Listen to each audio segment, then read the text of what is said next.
Here we go. What's up, everybody? Welcome back here to Team SWARTZ. My name is Lewis, your local full-time New York Army National Guard recruiter, conveniently located in Midtown Manhattan. And on my free time, I come on here and I do this weekly live stream to address your questions and concerns pertaining to the enlistment process in the Army as a whole, specifically specializing in the National Guard, and to prepare yourself both mentally and physically for Army basic training. Tonight, I have a very special treat for you. I have Staff Sergeant Cornelio. I just acted out, didn't I? It's okay. We'll just call her Kay. But anyway, she's an active duty recruiter out of where? So I'm at Margate, Florida, which is South Florida. There we go. For some reason, because we were talking about Tampa MEPS, I'm like, I don't think it was Tampa. But anyway, she is a active duty recruiter, and as active duty recruiters can, they can also recruit for Army Reserve. I brought her here. I brought her here to be able to talk to you guys about the benefits or anything that you want to know about active duty in the Army Reserve. I am strictly Army National Guard. I have limited knowledge and experience being on active duty. I mean, obviously I'm active duty as a recruiter in the Army National Guard, but she is Title 10 full on, like, real active duty Army. And she's currently now working as a recruiter, but she also is a 92 Alpha. And she has a pretty impressive resume. She worked with the 82nd Airborne 3 times. So that's awesome. So she's got a vast knowledge on different things throughout her career and everything. So I'm really happy that you're here. Thank you so much for coming in. Thank you for inviting me. Absolutely. So I feel like you have a lot to add to the channel today, and I'm super excited. I'm pretty sure they will as well. So with that being said, at this time, as in typical Team SWARTZ fashion, you do not have to repeat your question multiple times. You can post your question, and just FYI, if you're new here, subscribe to the channel, hit that bell icon, and turn on all notifications so you don't miss anything when I go live like today and when I bring on a special guest like Sergeant K here. With that being said, post your comment down below, and I go from the oldest comment to the latest, most recent comment. So you do not have to repeat your question or concern in the chat box. But go ahead at this time, let me know which state you are tuning in from and post your comment or question now. So we're starting at the top. We got Demondre Miller with the hello, and Erica Dayon. We got Straw Mountain, Montana. We got someone here from Fort Benning, 11 Bravo. Here we go, from Eric Dan. And let's see. We got Nebraska National Guard here. See, I don't like questions like this one, but I'll add my 2 cents to this, and then you can add yours. Why join the Army when you can join the Air Force? Now, the Air Force is an excellent option if that's what meets your goals and needs for joining the service. There's nothing wrong with the Air Force, just as there is nothing wrong with the Army, National Guard, or any other component of the Army or branch of the military. So, I mean, if that's what you want, by all means, go for it. And I 100% support your decision. You want me to take a shot at that one? Absolutely. Okay. So actually, I was first interested in joining the Air Force before I joined the Army. So that's a good question. I really like the Air Force because I always hear they're the best of the best. Everybody always says that. But the reason I ended up choosing the Army is because the Army is the largest branch out of all 5 branches. And the Army is the only branch that allows you to pick your job first prior to signing a contract. So when I found out that if I chose the Air Force, I would have to sign a contract first, and then I would be able to pick my job, I was like, no. So how I look at it is, would you go buy a car and sign for a loan without first knowing your APR? You wouldn't. So if you want to do it with the car, why would you do it with your career? 100%. And we guarantee your job in the Army too. Yes. Hashtag I'm just saying. Let's see. We got some crazy comments in here already, but not too bad. So we got Alex Hall on HBL, which is Holiday Block Leave. Welcome back. Welcome back. Thank you for coming into the stream here. Hopefully you are knocking out some HRAP, as long as COVID's not jacking that up for you. And it looks like this person knows you. Cody, Staff Sergeant K is the best of the best. Oh, yeah, that's my applicant. There we go. Hell He's yeah. at basic training. There you go. Welcome to the stream, buddy. And let's see. She said yep, 100%. Yes, I recruited him. He got a military intelligence job. He's a graduate from Florida University here in South Florida, bachelor's degree. And yeah, he got the job that he wanted. He's in basic combat training. So right now he's probably home on holiday leave.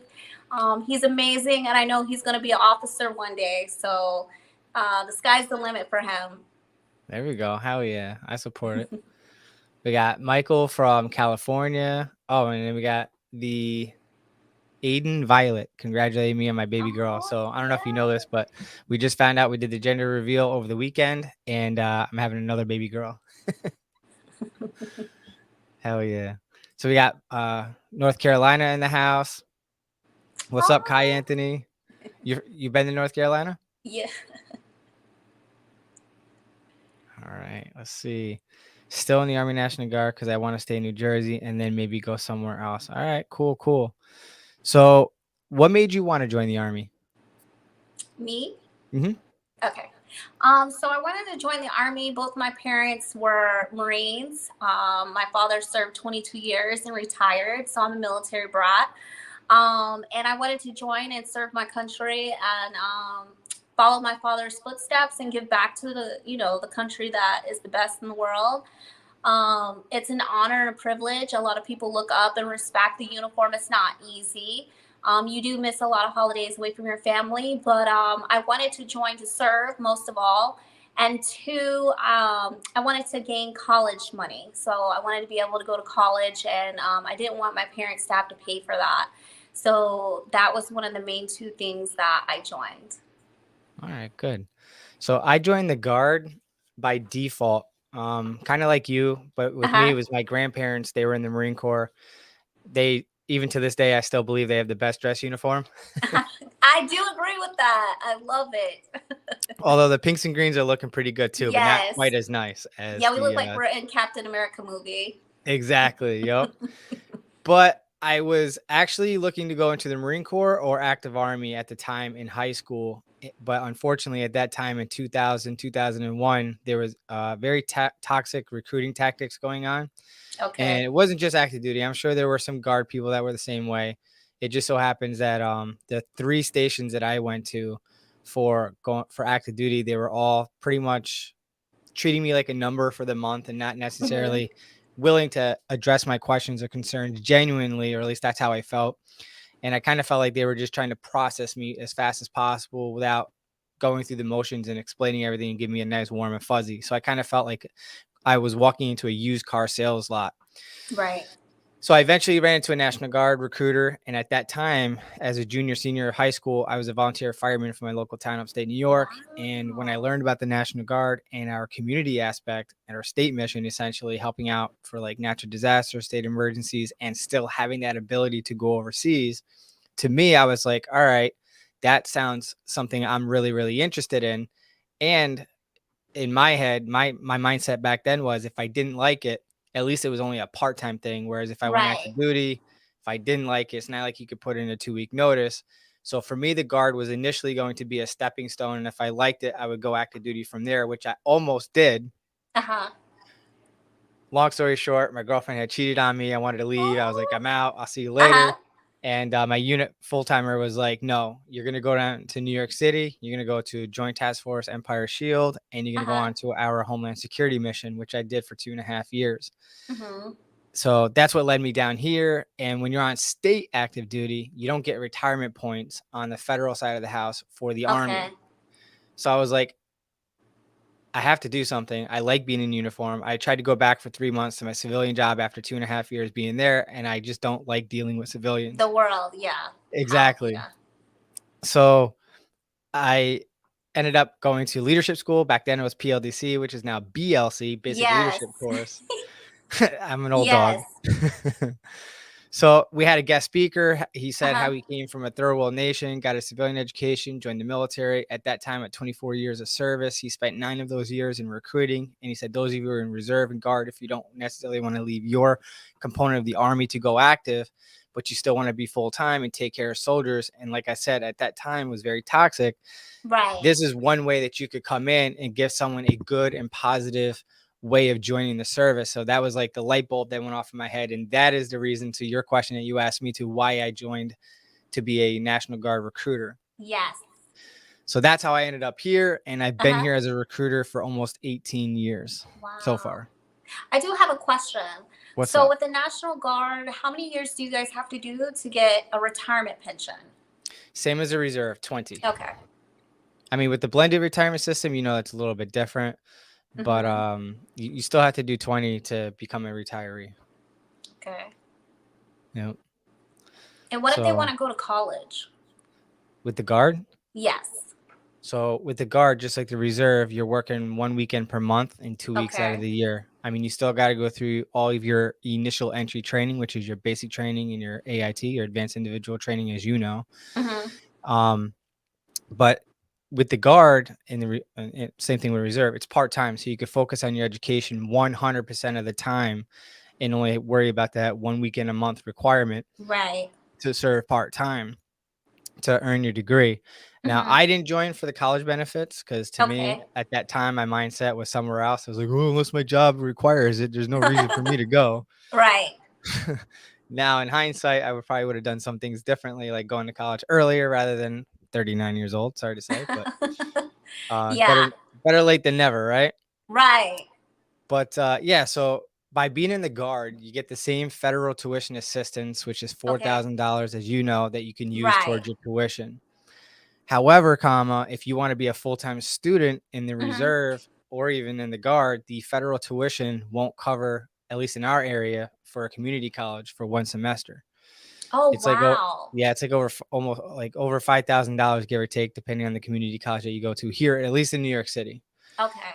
So with that being said, you can't be a full-time student and get 100% of your tuition paid for. So the advantage of me being in the Guard is because the Guard pays for 100% of your tuition as long as you go to any community or state college or university.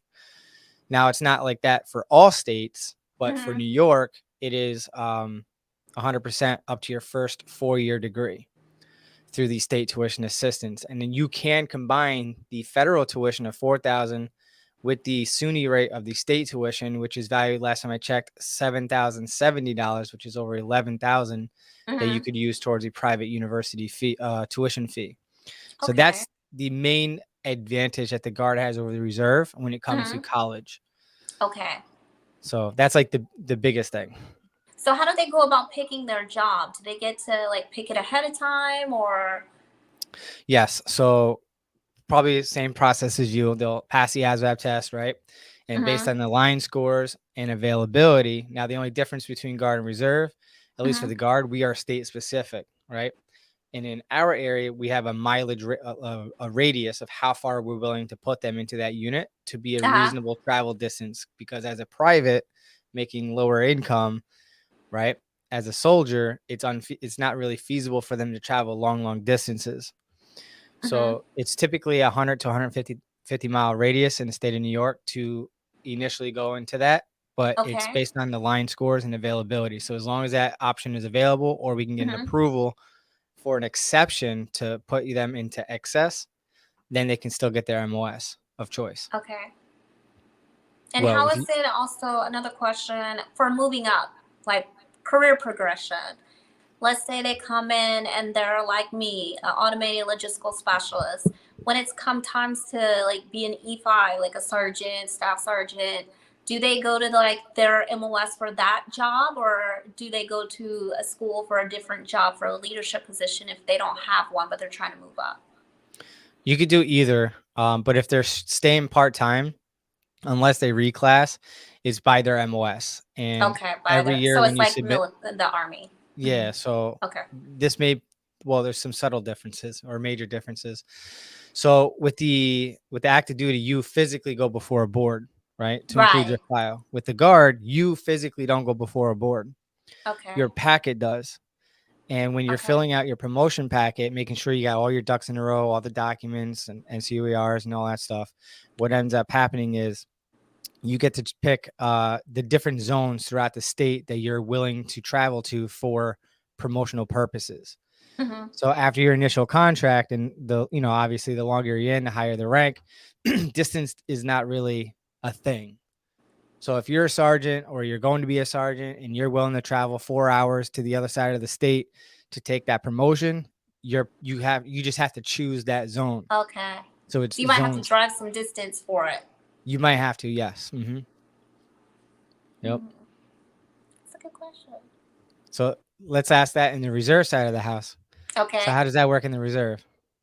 For us, Yes.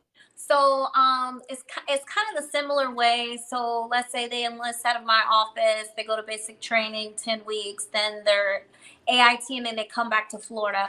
They do get a say in what unit they would like to do. It comes with the job that they choose, so they'll know up front how much mileage away that reserve unit could be from their house. So again, it's similar. So if they say yes, they want to do that job and they're willing to do the mileage, they can't come back and then say it's a hardship. Correct. When that's what they knew up front and they signed the contract. That's what they wanted to do. Same with us. Yep. Yeah, we have so when we request vacancies, we have to go through and get approval from, because most of our slots here in New York City are excess slots. So we have to get approval through the commander of the unit to even put them into the excess, and we shoot that email up with the endorsement from the commander saying that they're okay with it, and then they issue us a VCN through our recruiting operations center. Right. So that's how we do it, at least in the New York Army National Guard. Some states may do it differently, but that's how we do it here. All right, good. So have you ever thought about going active duty, like active duty Army instead of National Guard? Let's see. Other than when I first enlisted. Right, when you first came in? Yeah, when I was a staff sergeant, I almost went active duty in Marine Corps. Oh. Yeah, I was gonna dip my toe in there, and the recruiter. It must have been for the uniform. You just wanted to wear the uniform. Yeah, and the Eagle, Globe, and Anchor. Like, they have really good marketing. I'm not gonna lie. Yes. But yeah, so the recruiter turned me off. He actually kept all my original documents, kind of like some of the toxic recruiting tactics that are out there. But yeah, he was like, yeah, but you're gonna be active duty, you're gonna make this amount. I'm like, bro, I'm already active duty in New York City. Like, you can't make it better than this. Like, if I move out of the city, I'm gonna make less money. Like, what are you talking about here? But yeah, so, and then with the Army, I was considering it as well. And my only stipulation, you know how prior service people are, man. You want everything on a poo-poo platter. And I was like, yo, if you can get me on Hawaii, I don't care what the job is, just send me to Hawaii for my duty station. And he was like, well, we can't guarantee you that until you're sitting in front of the guidance counselor. I was like, well, I guess we don't have a deal, because I'm not going to resign my recruiting job on Title 32 active duty to go on this maybe.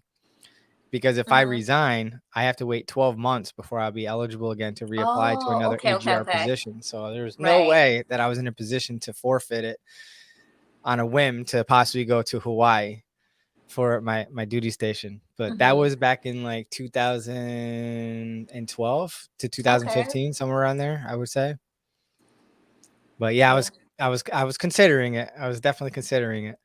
But there's really not much of a difference between us being active duty here than versus you. I mean, obviously it's different. But as far as, like, getting paid and being in uniform every day. But the benefit of being full-time in the Guard is you don't have to worry about CQ, staff duty, right? Oh, you guys don't do that. Active duty. Nope, not over here. So active duty, we definitely do. We have 24-hour staff duty, CQ, stuff like that. So, I mean, it does play into a factor what your job is. Certain MOSs are exempt, but majority of the MOSs do that. Gotcha. Whether you're officer or enlisted, you do. Yep. And then maybe not as a recruiter, but in a normal unit, you would have to do PT in the morning. Right. With us, it's on your own. And if you pass, you pass. If you don't, you don't. Right. And then you get flagged and all that stuff that goes along with it. So yes. But you have that flexibility. Right. At least here with us. But yeah. It also depends on your command. Yes.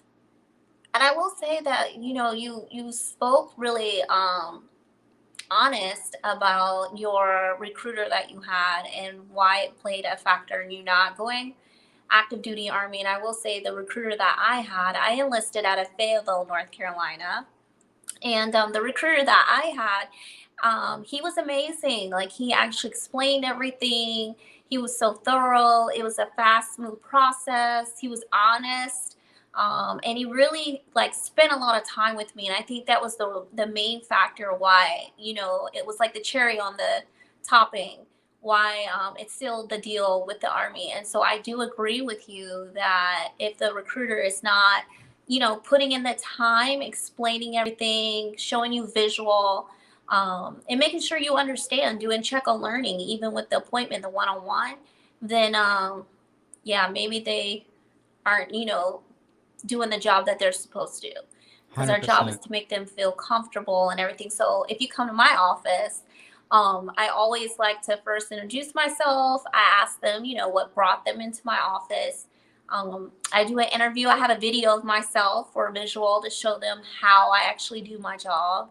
And then I give them the history about the Army, how we're created. And then we go in depth. You know, it's like a give and take conversation, not me doing all the talking, Yep. on their goals and what are their plans. How can, you know, the Army help them achieve those goals?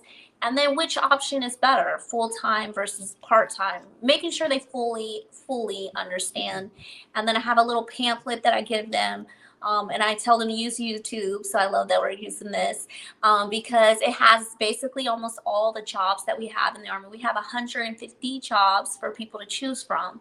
And so I, you know, give them homework to look up the jobs on YouTube, see the actual video, and that way they can see for themselves if one of those things is, you know, something they would want to do, because you can tell them the job, but having them have that visual, I think that helps them better choose. So that way, when they go to basic training, they go to their job, school, they're actually happy, and then they're more willing to tell somebody else the positive effect that they had, and then it's like a trickle effect. But for like you, Mhm. it wasn't. So I definitely understand that. Yeah, if I had a recruiter that took the time or at least just made me feel like a human being rather than just a Right. number for the month, I probably would have Yes. been in active duty because when I sat down with my guard recruiter, he did exactly what you did, but as a guard recruiter.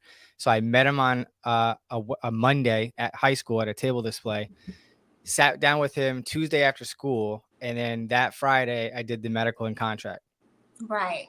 So I was in there like swimwear. You just had to make me feel like I was a special human being. Right. Like I wasn't a difficult applicant. In fact, I took the bus to Albany. Uh That was my huh. first time out of my hometown. Like I was a country kid, you know? So Uh huh. yeah, that was my first time out of town, but I took the bus up there, processed myself. He came and picked me up. Unfortunately, I failed the color test. So I was originally supposed to be a Okay. 13 Foxtrot in a field artillery company, but I ended up having to settle and enlist as a human resources. Well, back then it was an administrative assistant as a 71 Right. Lima, which is now 42 Alpha human resources. So yeah, I couldn't be a hardcore Rambo wannabe. So I had to push paperwork. Maybe Uh one day if I ever do get deployed, I'll get a Purple Heart for a paper huh. cut or something. Who knows? But yeah, so that's how I ended up in the guard and why I chose a guy. That's part of the reason is because of the recruiter and because of good recruiters like you and I and other Hmm. recruiters that do right by our applicants. That is the reason why we are successful. Right. Because it shows you care. It's not about the number. It's about them winning and getting the end result that they want. 100%. Like I get questions all the time from other recruiters like how come you like don't do things strictly for the guard? And it's like because I've when I created these platforms, it wasn't I never created them with the intent to recruit. I Hmm. intended to initially for just strictly basic training and that type of thing and fitness. But then I was like, you know, I am a recruiter. I'm going to add recruiting related videos, but I don't hard sell. I just give Right. value. I make them aware that I am a full time recruiter and I make like it's implied, you know what I mean, Hmm. without having to say it. So it's like an indirect sales pitch. Right. And just by them knowing that I'm a recruiter, and if they're smart enough to look in the description to find my contact info, that's how I get Then they leads can that reach way. out that way. Yeah. Right. But I've never no, I shouldn't say never, but like every once in a while, I'll do like a hard sell video or something Uh like that. huh. But it's always trying to help people make an informed decision on whatever it is that they want Hmm. to do. So I'm just pro military in general, obviously more pro army, but Right. it doesn't have to be with the National Guard. Yeah. But your soldier actually asked you a really good question, and Okay. I want you to tackle it first. So he Okay. asked in regards to uh, favorite and least favorite part of being in the Army, and if you wanted to dabble with toxic leadership. Okay, toxic leadership. Ooh, that is a good topic. Toxic leadership is a very big topic in the Army.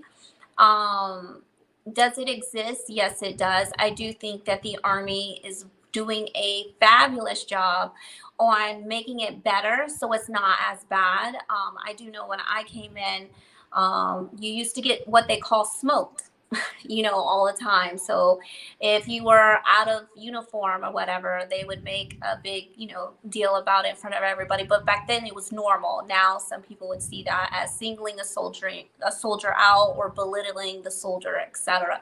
So I do think it's getting better.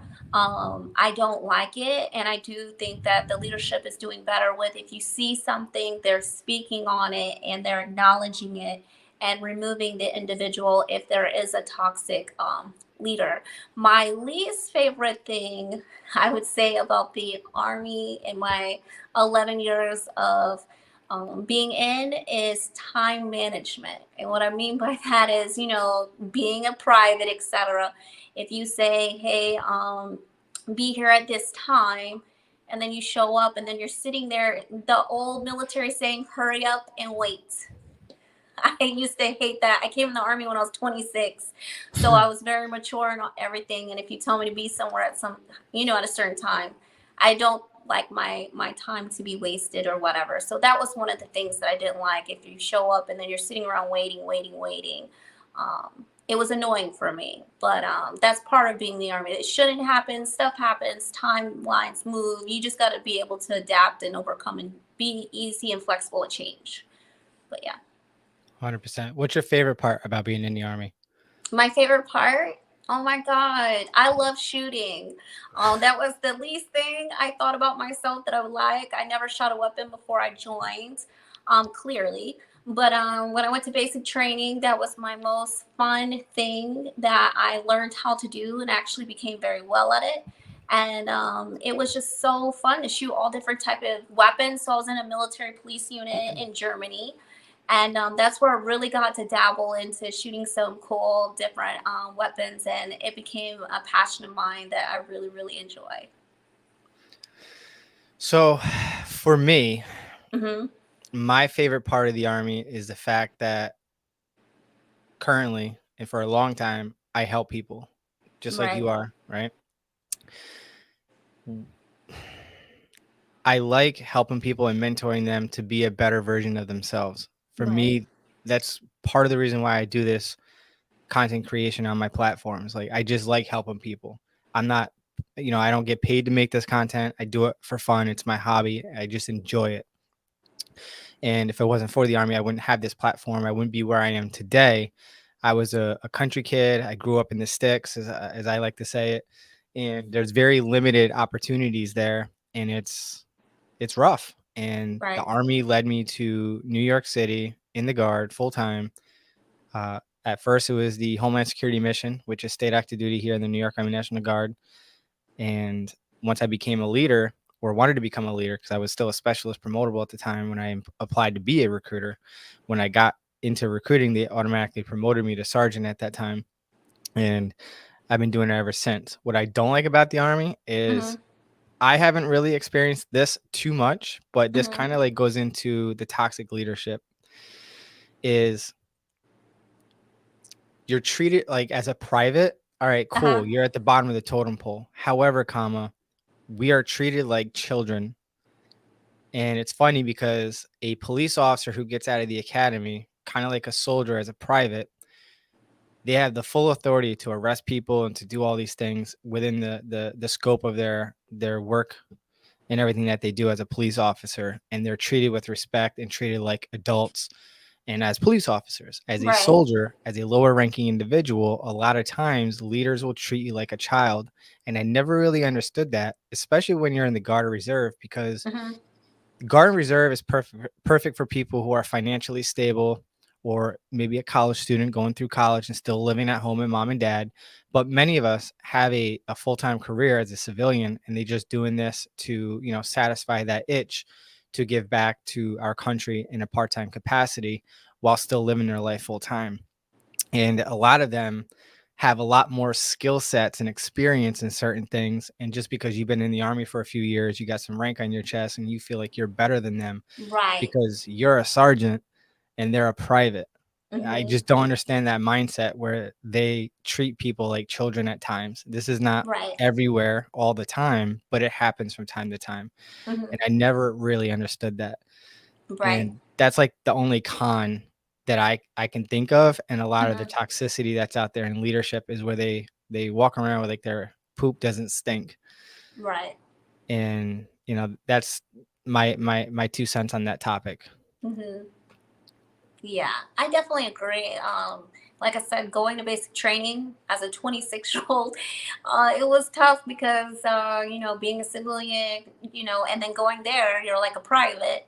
So it's like, it's a culture shock at first, being told what to do, everything. But then, as you get further in your phases of basic training, it all starts to make sense. The reasoning behind it. At first, you don't understand it, but yeah, Mhm. there's a method to it. And my workaround with this or in dealing with toxic leadership is we have Hmm.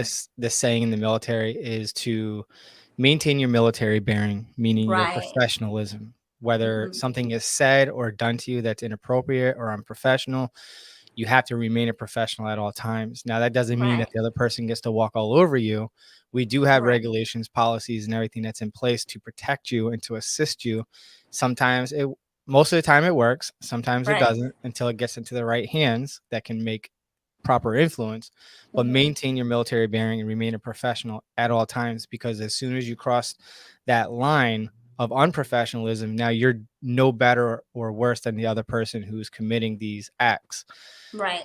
So, with that being said, as a lower enlisted or lower ranking individual, follow orders above you as long as it's legally, as long as it's not like illegal, Or unethical. morally, yeah. Exactly, right?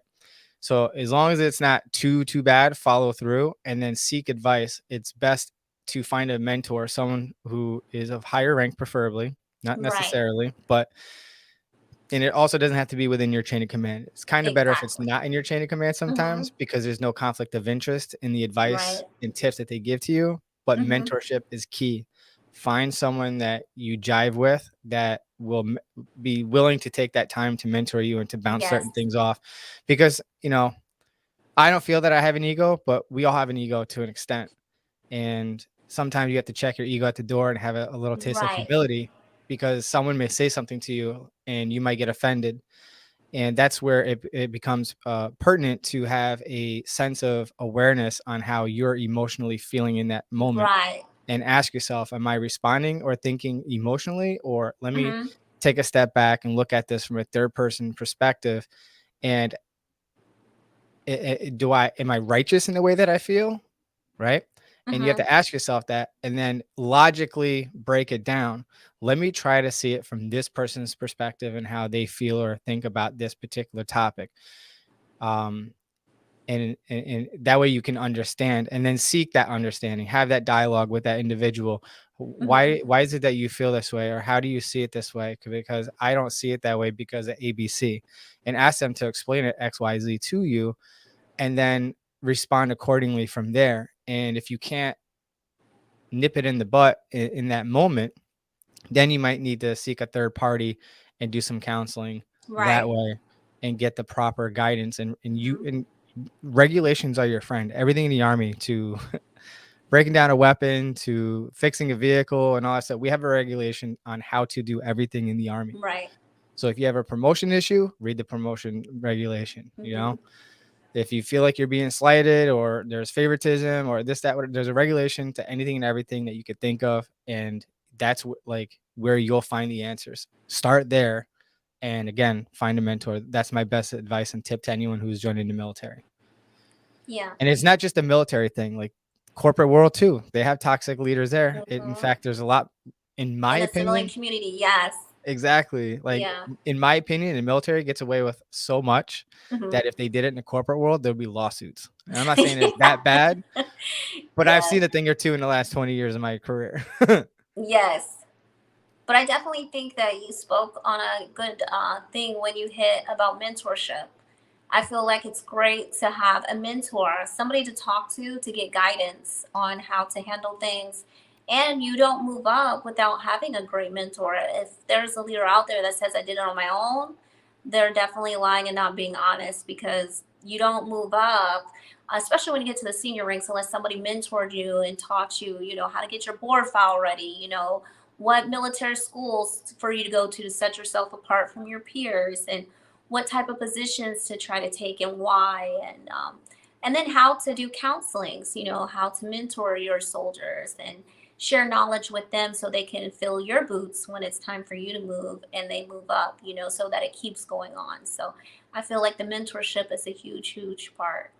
100%. And leadership is taught to you and stuffed down your throat at the leadership schools, but that's intermittently as you move up the ranks. So you have to be a lifelong learner and read Yes. books on leadership, management, effective communication. Because honestly, a lot of things can be resolved if we Right. take a step back, think about what we're about to say, and say it in the best Hmm. manner possible.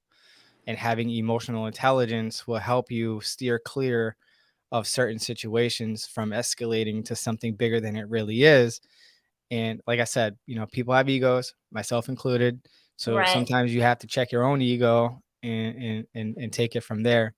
And Hmm. in addition to mentorship, like I said, read books on leadership. And one of the biggest lessons that you will ever receive, and you will attest this with Sergeant O, is when you have good leaders above you, remember the good things that they did. Yes. Make a mental note of it, write it down if you have to, because you want to emulate that when you get into that position of influence. Exactly. And the higher you go up, the more influence you're going to have. Additionally, when you do have that toxic leadership or borderline Hmm. toxic leadership, they're showing you really, really, really good examples of what not to do. So Right. remember how you felt when those things were said or done to you, so Yes. that when you get into that position of influence, you You don't make sure follow you don't suit. do that. Yes. Exactly. So that's the biggest thing, or the biggest takeaway when it comes to that. Um, and you don't necessarily have to have a title to have influence neither. Exactly. That's 100%. good. Yeah. Heck yeah. I know I tell my applicants, I'm like, after they graduate AIT, hit me up if they ever have questions, need paperwork, know how to do a 4187 for anything, they always have my number, because you're not always so blessed to have that leader that cares and will take the time to show you. Most of them will say, go Google it or research, and then get back to me if you haven't figured Yep. it out. So having that leader that will take the time and tell you the why behind it and how to do it the first time, it goes a lot further, and then they can pay it forward when they're a leader and give back the same way. So yeah. 100%. Yeah. Yep. I totally agree. So we got Pizza the Dom here, says, I want to join active duty when I'm 18. However, can I get MEPS and the process done when I'm 17? Yeah, so for the Army side of the house, you can join as young as 17 if you are a junior. The only option for a junior is the Army Split program, which is the part time reserves. If they want to do full time active duty, they can do that also, but they have to be a senior.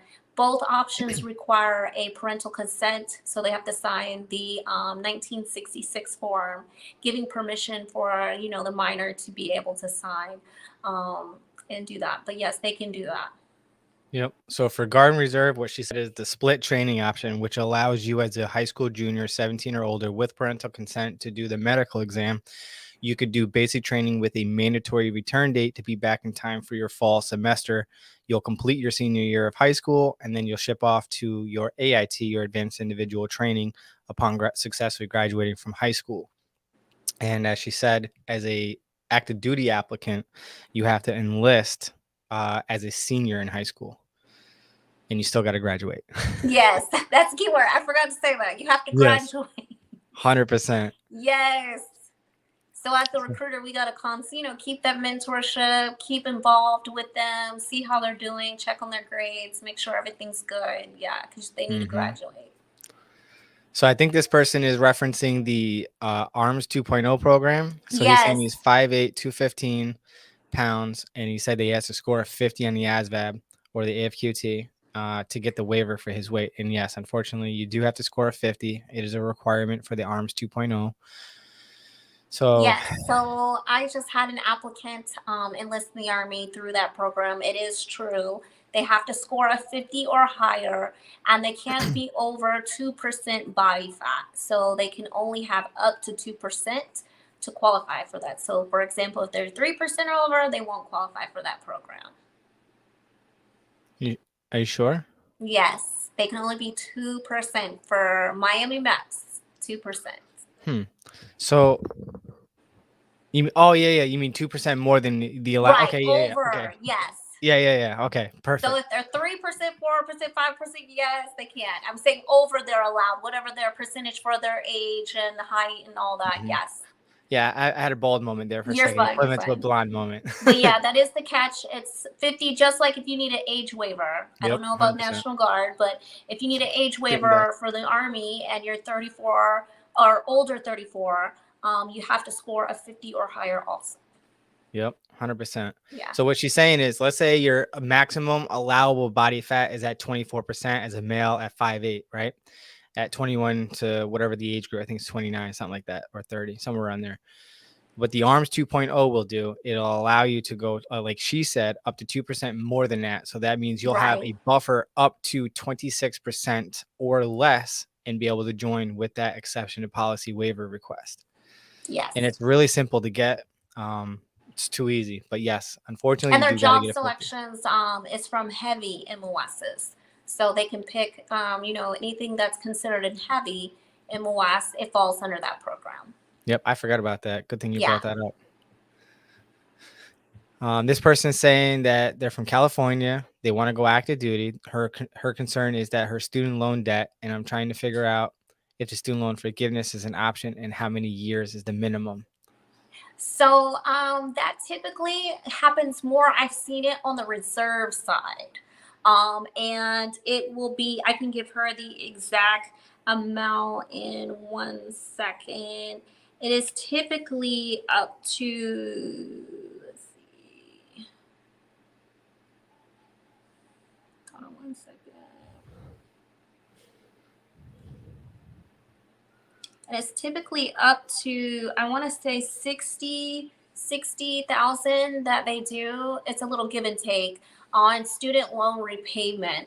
I haven't had an active duty soldier that has been offered that coming in. I haven't seen it as an option, but I do know that it is an option that they can have. But basically how they get that option is how they score on the test. So it's not like a trick thing that you can just walk in and be like, hey, I want that. It's how you score on your PICAT or the ASVAB. I don't know if the National Guard, you guys let them take the PICAT.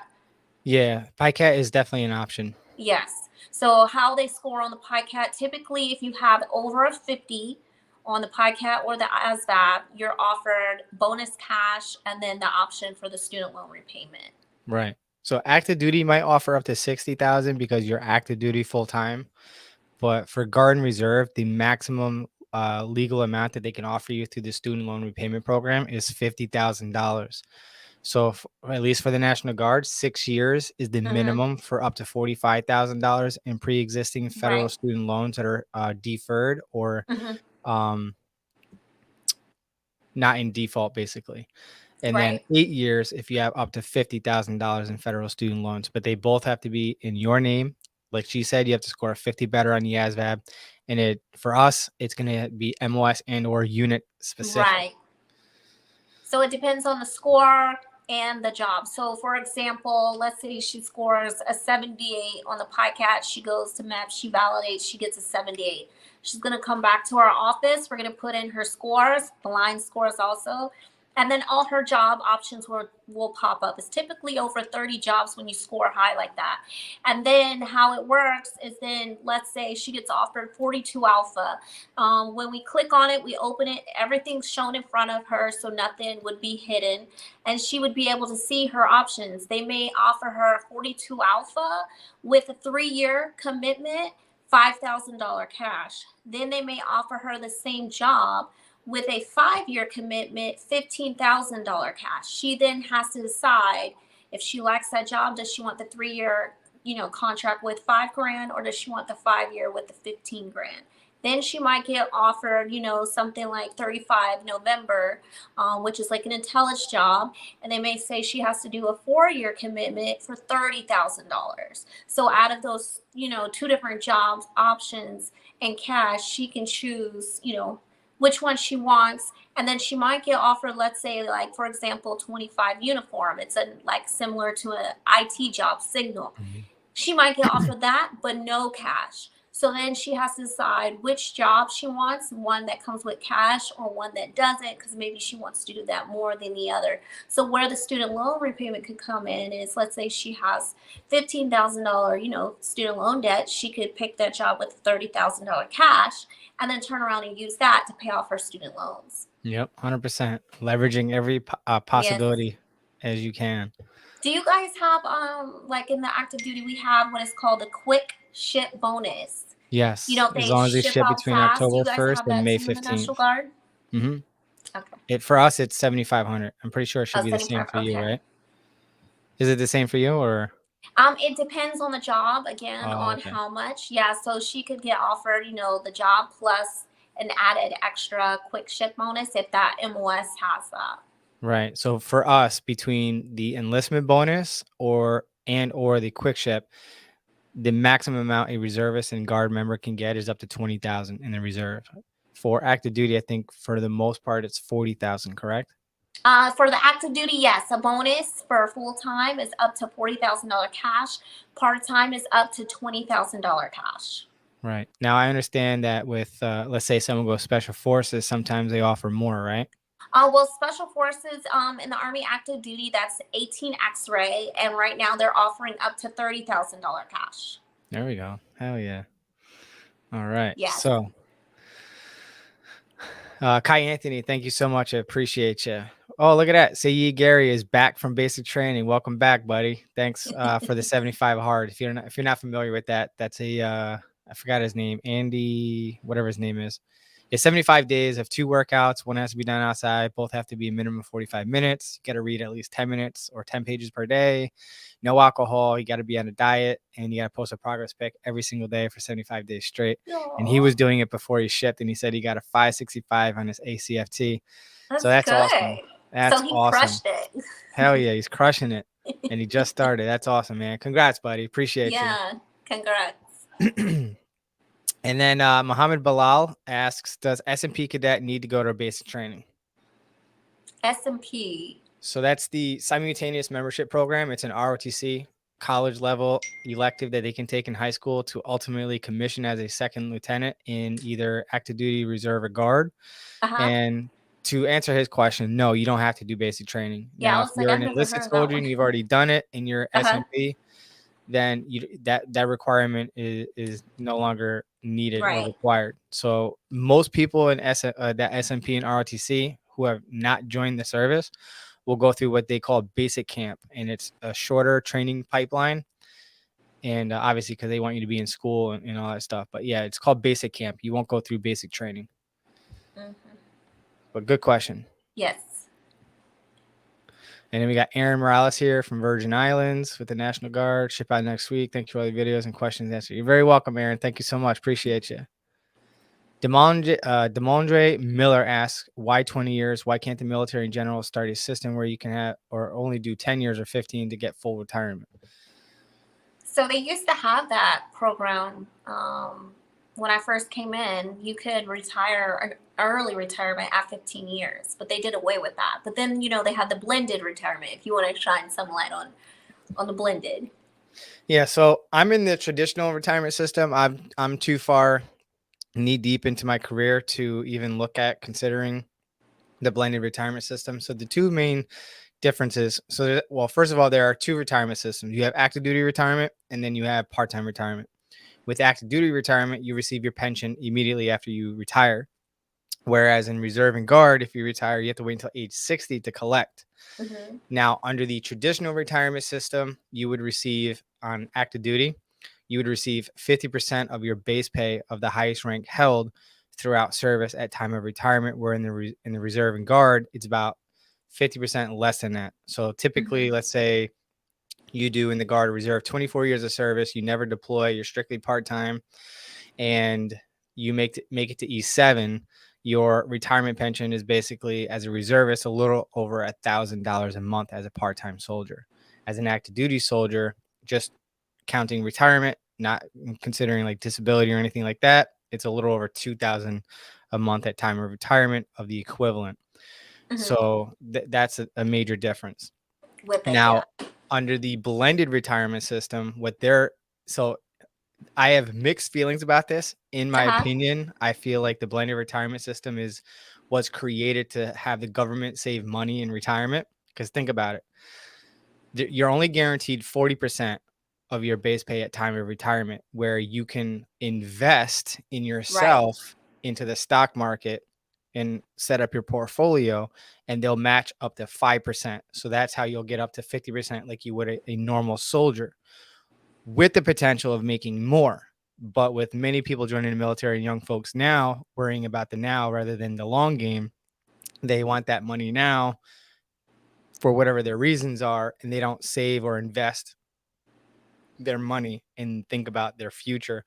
So that's how the government is going to save money, because now instead of paying 50% at time of retirement, now they only have to worry about 40%. Exactly. I I mean, definitely didn't do the blended. I don't think it's good for those who are actually wanting to do the full 20, or right, you're unsure, but if it's in the back of your mind, you probably shouldn't do it. right. If So you with think the you're going to do it, yeah, the full exactly. 20. And with the traditional retirement, I have to do at least 20 years of service to get Oh, anything. wow. So with a blended retirement soldier, they could leave at 10, 15 years or whatever, Right. but they're not necessarily retiring. They still have to continue to Exactly. contribute. And what the benefit is, if you get a civilian job, you can continue your contributions with that civilian job into that retirement system, Right. as you would a normal citizen would in like an equivalent like 401k or something like that. Right. So you're going to continue to do so. So you're not necessarily retiring. You just have that ability to leave early and not lose what you invested. Because if I were to leave, well, I have 20 now, but if I were to leave as an active duty soldier, I would lose that active duty retirement. And that's a con or a downside to not fulfilling 20 active duty years when I could do another 2.5 and retire. Exactly. If that makes sense. Mm-hmm. We got Martin Exotics here saying Team SWARTZ with the baby. Thank you very much, buddy. Can't wait for her to come here. Appreciate you. Let's see. We got Michael Holmes here from Fayette, North Carolina, I'm assuming. I love it, and I want to go back so bad. I was born and bred in North Carolina. Lifestyle being in California as well. All right. Appreciate VR Heavens. Appreciate you. We got process of going from being Army National Guard to active. Could I get some info before you close out tonight? Rushane Dennis, I'm going to give you the Cliff Notes. I don't know what the equivalent term is now for you new folks, but back in my day, Cliff Notes was like a summary. But basically, you got to get an approved conditional release using form DD form 368. Once that's processed and approved, that's your free ticket to possibly leave the National Guard or Reserve, providing that the active duty is willing to accept you, possibly reclass you. And they have a set of what they call business rules of opportunities and MOSs that they can offer you. And those opportunities still have to be available at that time that you're trying to contract. So typically, unless it's annotated otherwise on that form, you have 60 to 90 days on average to make that happen, to go to active duty. You still have to drill with your assigned unit until you sign your new contract with active duty and remain in good standing. Now, depending on the time of year, as I expressed in that video, which is going to be in the description area where you can find it, I go into the best practices, tips, and advice on how you should submit it, meaning that it's a hardship, right? For financial hardship, and you need to go full time because you need to pay in the benefits, rather than it just sounds like a good idea and career progression or experience. That's all great, but you have to make it sound like it's a hardship to get them to sympathize with you and release you, rather than be greedy and keep you, if that makes sense. And then you could go active duty. So in that video is currently the current business rules for going active duty. And again, your active duty recruiter can only offer you what's on that list, and it has to be available at time of enlistment. And the timing of the year of your request is important and critical. So between October 1st and the end of March is typically the best optimum time to request it and get it back in a short time period. After March 31st, starting April 1st forward, now you're going into the last 2 quarters of our fiscal year. And we have an end strength goal to meet by the end of the year. So if it's in that time frame, you're more than likely that request is either A, going to get denied, or they're going to hold that request until after October 1st. And we've already reported our end strength. Then they'll release you to go active duty and go from there. And that's like the Cliff Notes version of how to go active duty. And also, when you're requesting a conditional release, whether you're guard or reserve, it's not guaranteed that they're going to approve it. But if you follow my tips and insights in that video, then it'll increase the probability of them approving it. So if you have any aspirations to go active duty and you're in the mindset that active or guard and reserve is a stepping stone to see if you taste it and you like it and then commit to go full time from there, it's going to be a little more challenging and you might not exactly get what you want going that route versus going straight in, diving head first into active duty. But there's pros and cons to each one. So it's really ideally up to you and what the risks involved to help you reach your goals and your aspirations. But you do what you feel is best for you, not what I say, what she says, or any other recruiter says. Do your homework, do your research, and choose accordingly. We got this person. VR Heavens is joining the guard in April. Let's see. So leaving the Army on the 11th, why does people say that the guard get more benefits? Well, first of all, our benefits won't necessarily be needed because you're coming off of active duty, it sounds like. So you have your post 9/11. So the advantage, I guess, going guard versus reserve is you can use your state tuition assistance in conjunction with your post 9/11. So like if you go Army National Guard, you won't need to use your post 9/11 GI Bill towards your tuition fees because the New York Army National Guard's state tuition assistance is going to pay for your first 4-year degree. So you get to keep all that money rather than giving the school that money, if that makes sense. So that's the advantage and edge that I think maybe is why you're being told that the guard might be a better fit for you. But do your homework, do your research, and make a well-informed decision. Somebody's asking me, when's the next day in the life? Soon. I'm actually doing research because I am expecting a baby.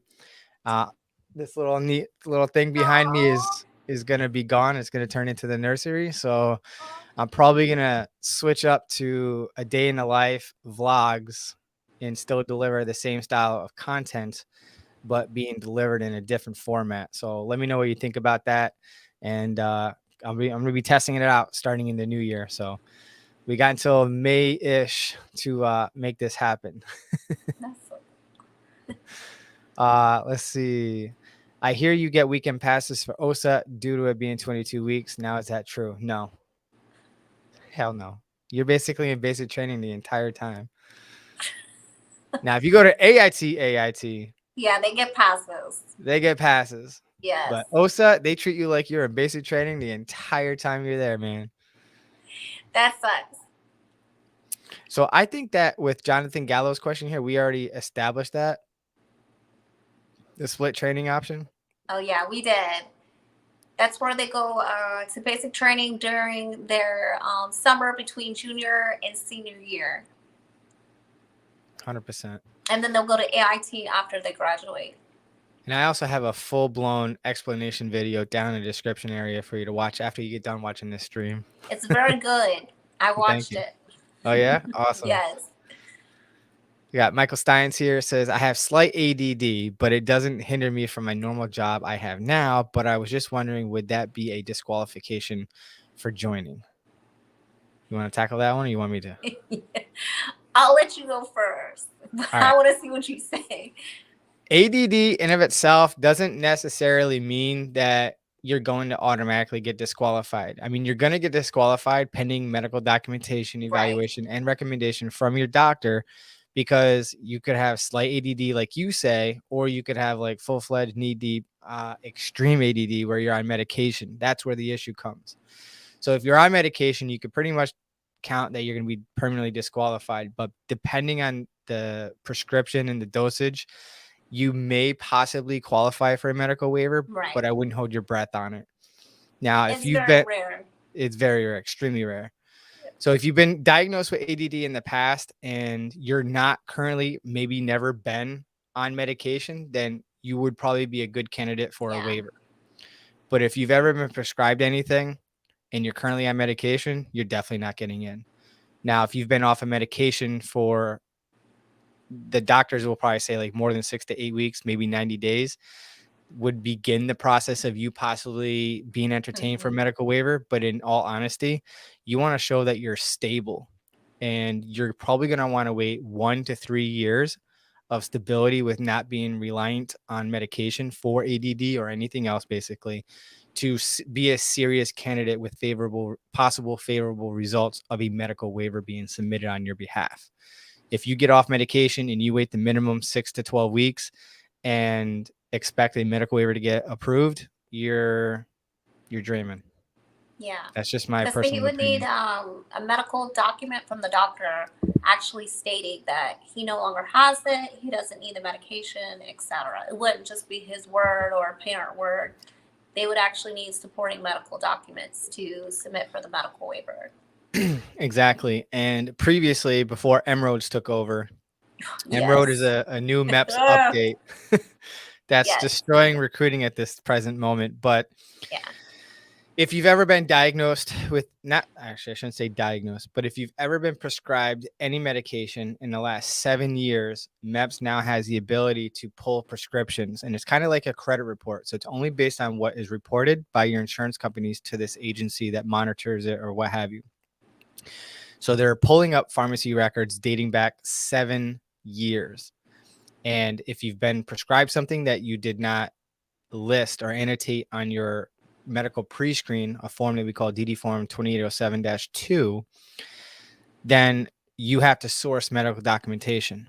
Okay. So previously people would hide certain things in their past, kind of like ADD, and being prescribed certain medications for that because they weren't pulling those records. Now that they are, it's kind of like catching people in the act of lying, of not disclosing that they've had ADD, depression, so on and so forth. So there is a red list of prescription drugs that will warrant additional documentation, obviously, and probably more than likely going to get disqualified permanently, regardless of the medication or the documents that you submit. But have an honest dialogue with your recruiter, get the appropriate documentation, because the more documentation you have on said illness or issue, then the better your review the faster, would be. I would say the faster your process could be. So as long as they tell you up front, then you could say, hey, you need to go to the pharmacy, you need to get a printout of your records for the past 7 years, and then you're going to need the documents for why you took those medications.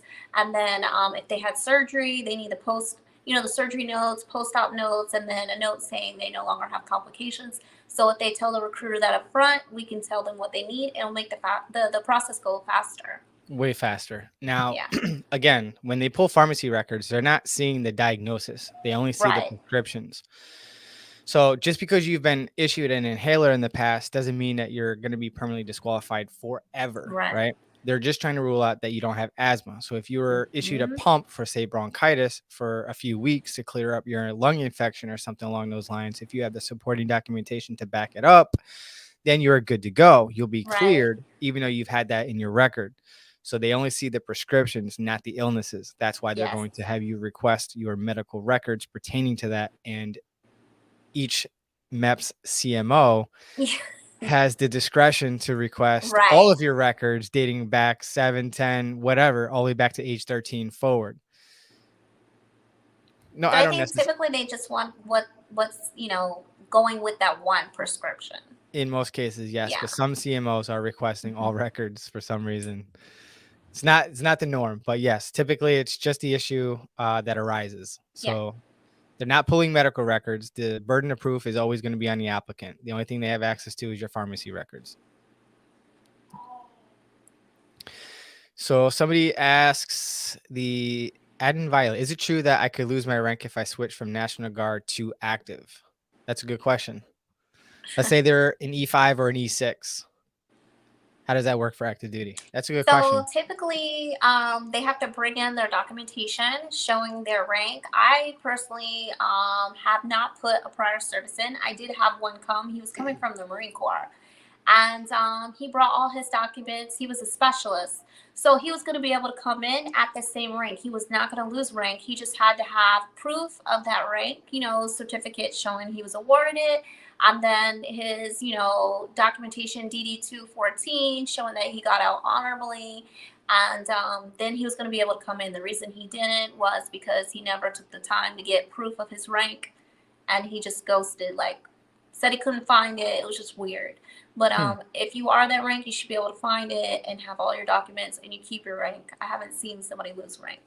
Yeah, I know that when remember that time I said I was contemplating around being a staff sergeant to go in Marine Corps, they wanted me to reduce to E4. I was like, screw y'all. Oh. I was like, oh, hell no. I would have reduced to a 5 possibly, but not to a 4. Screw Right. you.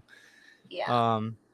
And then I'm thinking that they meant like as an NCO, but it doesn't sound like you've ever experienced that yourself. No, well, we had a guy from another station in my company. He came in from another branch as an E5. He was able to keep it, so I haven't seen. Yeah, That E5s are happen. typically easy to keep. Right. It's when you're a staff sergeant or a senior I think non-commissioned officer as an yes. E7 that you might have to be You administratively probably, yeah, you reduced. wouldn't be able to, yeah. And if that does happen, it's an administrative reduction, so it doesn't count Right. against you. And Exactly. typically within the next year or 2, you'll move back up to your old rank Yes. and continue to compete for the next available ranks the following year because you already have the time and service, time and grade. Right. But yeah, that's a good question. Yeah, and I haven't seen that one yet. Yeah, I don't think most people lose their rank. It depends on the climate. Maybe at if that they're time. picking a certain job and maybe they can't come in, Right, exactly. So I've seen this too. So this person has OSA contract says 14 weeks. Well, I have to stay for 22 weeks, or will stay as long as my contract says. So I guess in my opinion, I feel like they're doing a pilot program testing out the 14-week version because we did transition a few years back from a 14-week program to a 22-week program. And from everyone that I've spoken to that has participated in the 22-week program say that there's a lot of downtime. And that could be why they're looking at reducing it. And in my opinion, I'm assuming that because we're no longer officially at war, they're probably going to omit some of that training that they were doing previously that we would expect to be performing overseas in said combat scenarios and whatnot. So they could get reduced to 14 weeks. But again, if yours says 14 weeks, it's going to be 14 weeks. And I would like you to follow up with me so that we could do a Q&A session to find out what the differences are. I'll bring somebody in that did a 22-week program, and we could compare the two from someone who did 14 versus 22 weeks. I think that would be a really good podcast. Yeah. Let's see. So Brandon scored a 95 and he has that. First of all, good job. Awesome. 131 for the GT, and is it good enough for JAG? Yeah, all you need is a 110 or better, if I'm not mistaken. Yes. All right, so it looks like we got a super chat. So when they get a super chat, I go right down to the question. Okay. And they said, by the way, I graduated 11 Bravo OSET 3 weeks ago after HBO, and your videos are 100% truth. Oh, thank you. Appreciate that. All your advice and tips helped a ton. Future soldiers listen to him. Appreciate you, man. Thank you so much for supporting my channel as well. Thank you. And great job on your graduation, and good luck in the next chapter of your Army career. I'm just going back up here where I was. And that's a good question too, Bob Smith. Will the National Guard commission transfer to active duty? So if you commission and you don't complete your BOLIC yet, your basic officer leadership course, then no, you'll lose your lieutenant rank. And I believe you'll go in as a 5 or a 6, probably a 5 when going active duty from there. But if you complete your BOLIC, your basic officer leadership course, you will retain your 2nd lieutenant rank. Good question. I actually had to look that up for somebody because I have never been asked that before that. Or that I could recall. So Becca Sunval says, do you have the same MEP standards going from National Guard to active duty or transferring if you were originally enlisting for the very first time? You want to tackle that? Yes. So one thing that I learned being an Army recruiter is different branches don't have different rules for MEPS. MEPS has one standard because they don't represent a particular branch. So all branches have to go by MEPS standard. 100%. Couldn't have said it better myself. This person was saying, I think the student loan forgiveness. Huh? Oh, yeah. Really... That's your soldier for Cody. So yeah, he was talking about the MOS. Yep, 100%. Yes, and that's what I was saying. It's for certain MOSs. Yep. Whack 100's Tidy Whiteys. Interesting name. Is it a big advantage to enlist as an E3? I believe I qualify. So when it comes to this, to be an E3, you have to have, at time of enlistment, 48 or more college credits or a 2-year degree. The difference between an E1 and an E3 is almost $500 a month while you're in training full time. So that's the advantage. And you're fast tracking at least a year worth of Army experience, right? So you're basically fast tracking. So yes, it is an advantage. Is it a huge advantage? In my opinion, not really, because those are advancements. Well, it is. But I want to hear yours. Huh? I want to hear yours. No, I want to hear yours. I started from the bottom. So I wish everybody would start from the bottom, but yes. But yeah, it's more pay and you're fast tracking by at least a year. But they can still fast track if they come in as the E1, they can still active duty. They can get a waiver and promote to PD2 and PFC in the active duty early. So they can get 2 waivers for fast tracking if they still want to unlimited. Come in. I recently heard it was unlimited waivers up to E4. Yes. So if you're the best of the best, you're volunteering for details, you're showing up on time, you have a good attitude, good work ethic, you could be advanced rapidly and have more than one waiver. So if you're joining as an E1 fuzzy wuzzy like myself, there are 2 ways: stripes for skills, stripes for buddies, and or a waiver. So typically before you ship out, it's stripes for skills and or stripes for buddies. Once you get to your first unit of assignment, your commander could authorize a waiver and advance you from there. So I have a question for National Guard. So active duty, they can get 2 promotions before they ship out. One for doing the PT tests prior passing it. That's if they don't have GRTC or no college credits. If they pass it, they can get promoted to PV2. And then if they bring in a referral that, enlist before they ship, they can get PFC. Does the National Guard offer something like that? It's the same standard as you guys. So yes, stripes for skills can only be used to advance from E1 to E2.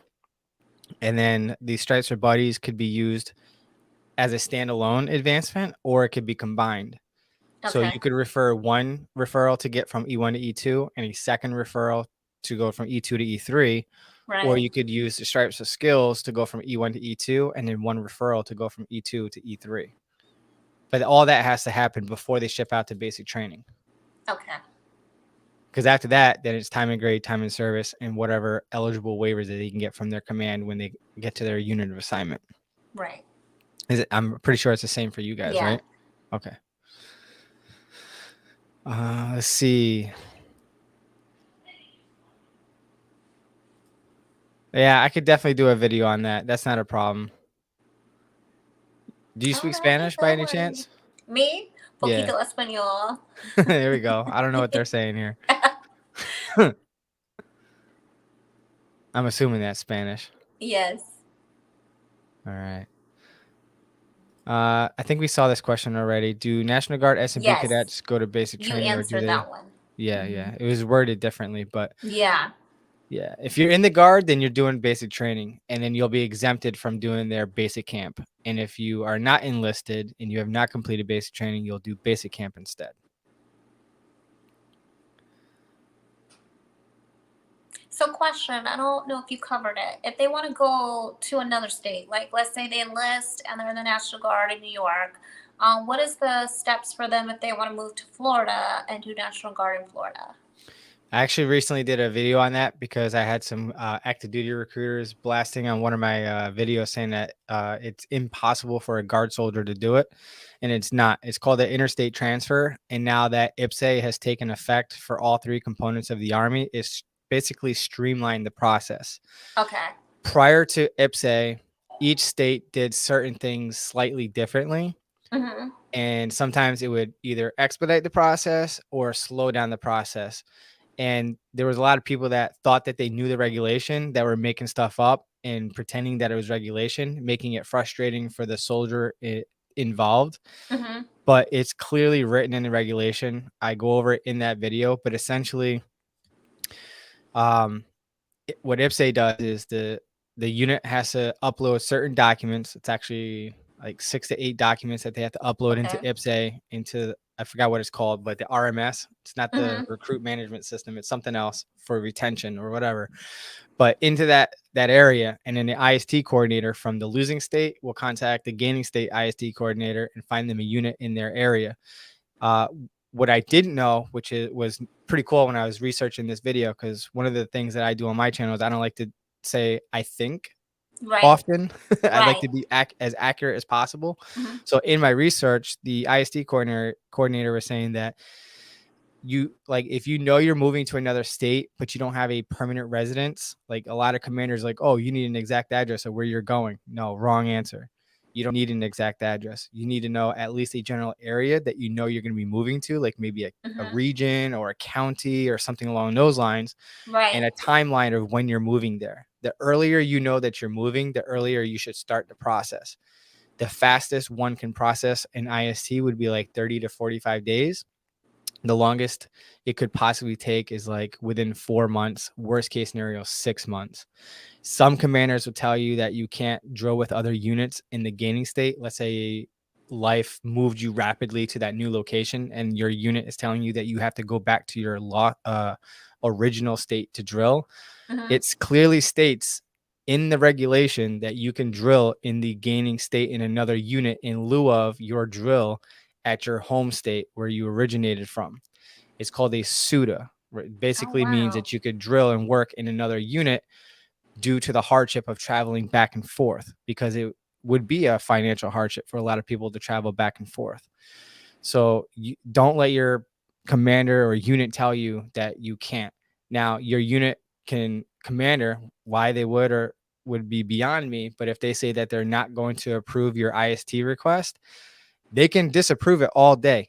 But it's only the G1 or the adjutant general for your state, which is the at least a 1-star general, that can approve or disapprove your IST request. And if it's for a compelling reason, only that individual or those two individuals can determine to stop that or not.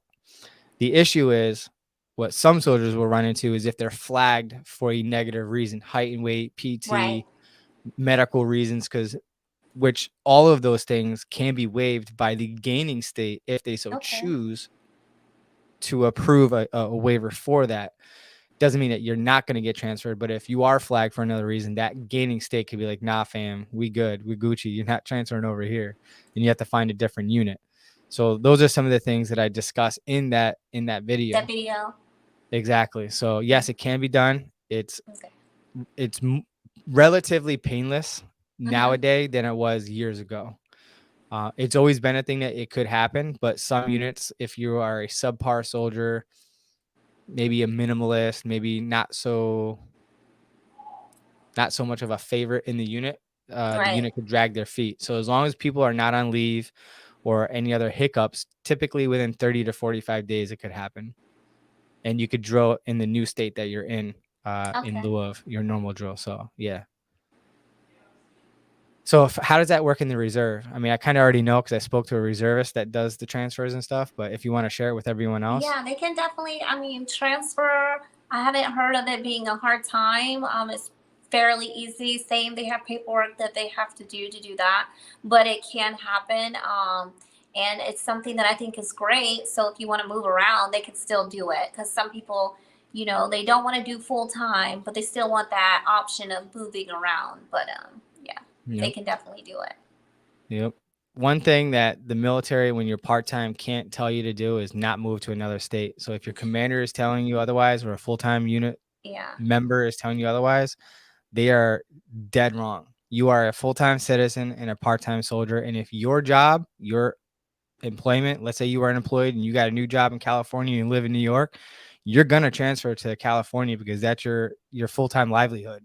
This is something that you do part-time. That doesn't mean that you say, F you, I'm not doing this, I'm out. Right. You still got to do the normal protocol. But again, having dialogue with your unit, letting know as soon as possible. Like, obviously, let's say there's a hardship, something happens today, and like within a week you move to another state. Obviously, that's going to make things a lot more challenging because you still got to out process. You got to turn in all your CIF gear and all that stuff, right? It's a bit of a process. But if you know, like 3 months from now, maybe 6 months from now, that you're moving to another state, have that dialogue now so you can start the process so that by the time you get there, all the hard work, the legwork is done and approved. And then just have to hit some buttons once you're in that gaining state. So you make it as easy as hard on the process, depending on your unique scenario. So be proactive rather than reactive, if that makes sense. Let's see. Flat feet and eczema. That's like a 50-50. Yeah. Just hopefully the MEPS gods are in your favor. That's all I gotta say. Yeah. 100%. So this person says, brother's going to going to graduate from basic training soon.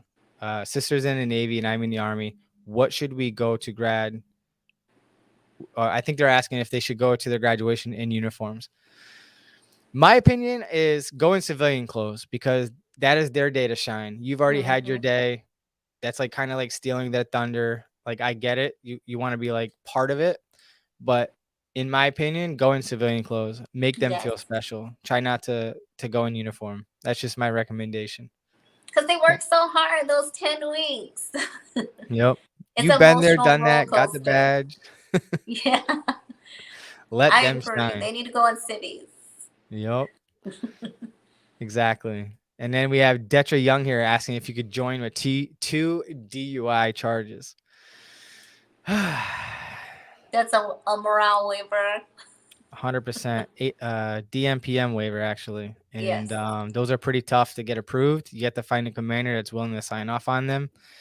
So yes, we can submit a waiver, but finding a commander that's comfortable enough to sign off on them is the challenging part. So could it be done? Yeah. But it's tough. Yeah. Let's see, man, we have dudes at ADHD and ADD in our training unit. And as long as you can get through MEPS, you'll be fine. Yeah, if that was before MROADS, possibly. Yeah. Not anymore. Yes.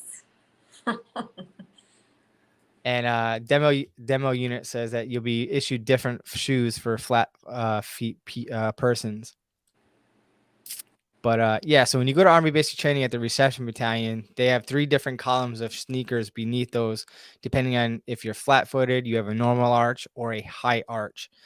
Now, in my opinion, even though they're designed for that type of footprint to mitigate and prevent running injuries, they're horrible sneakers.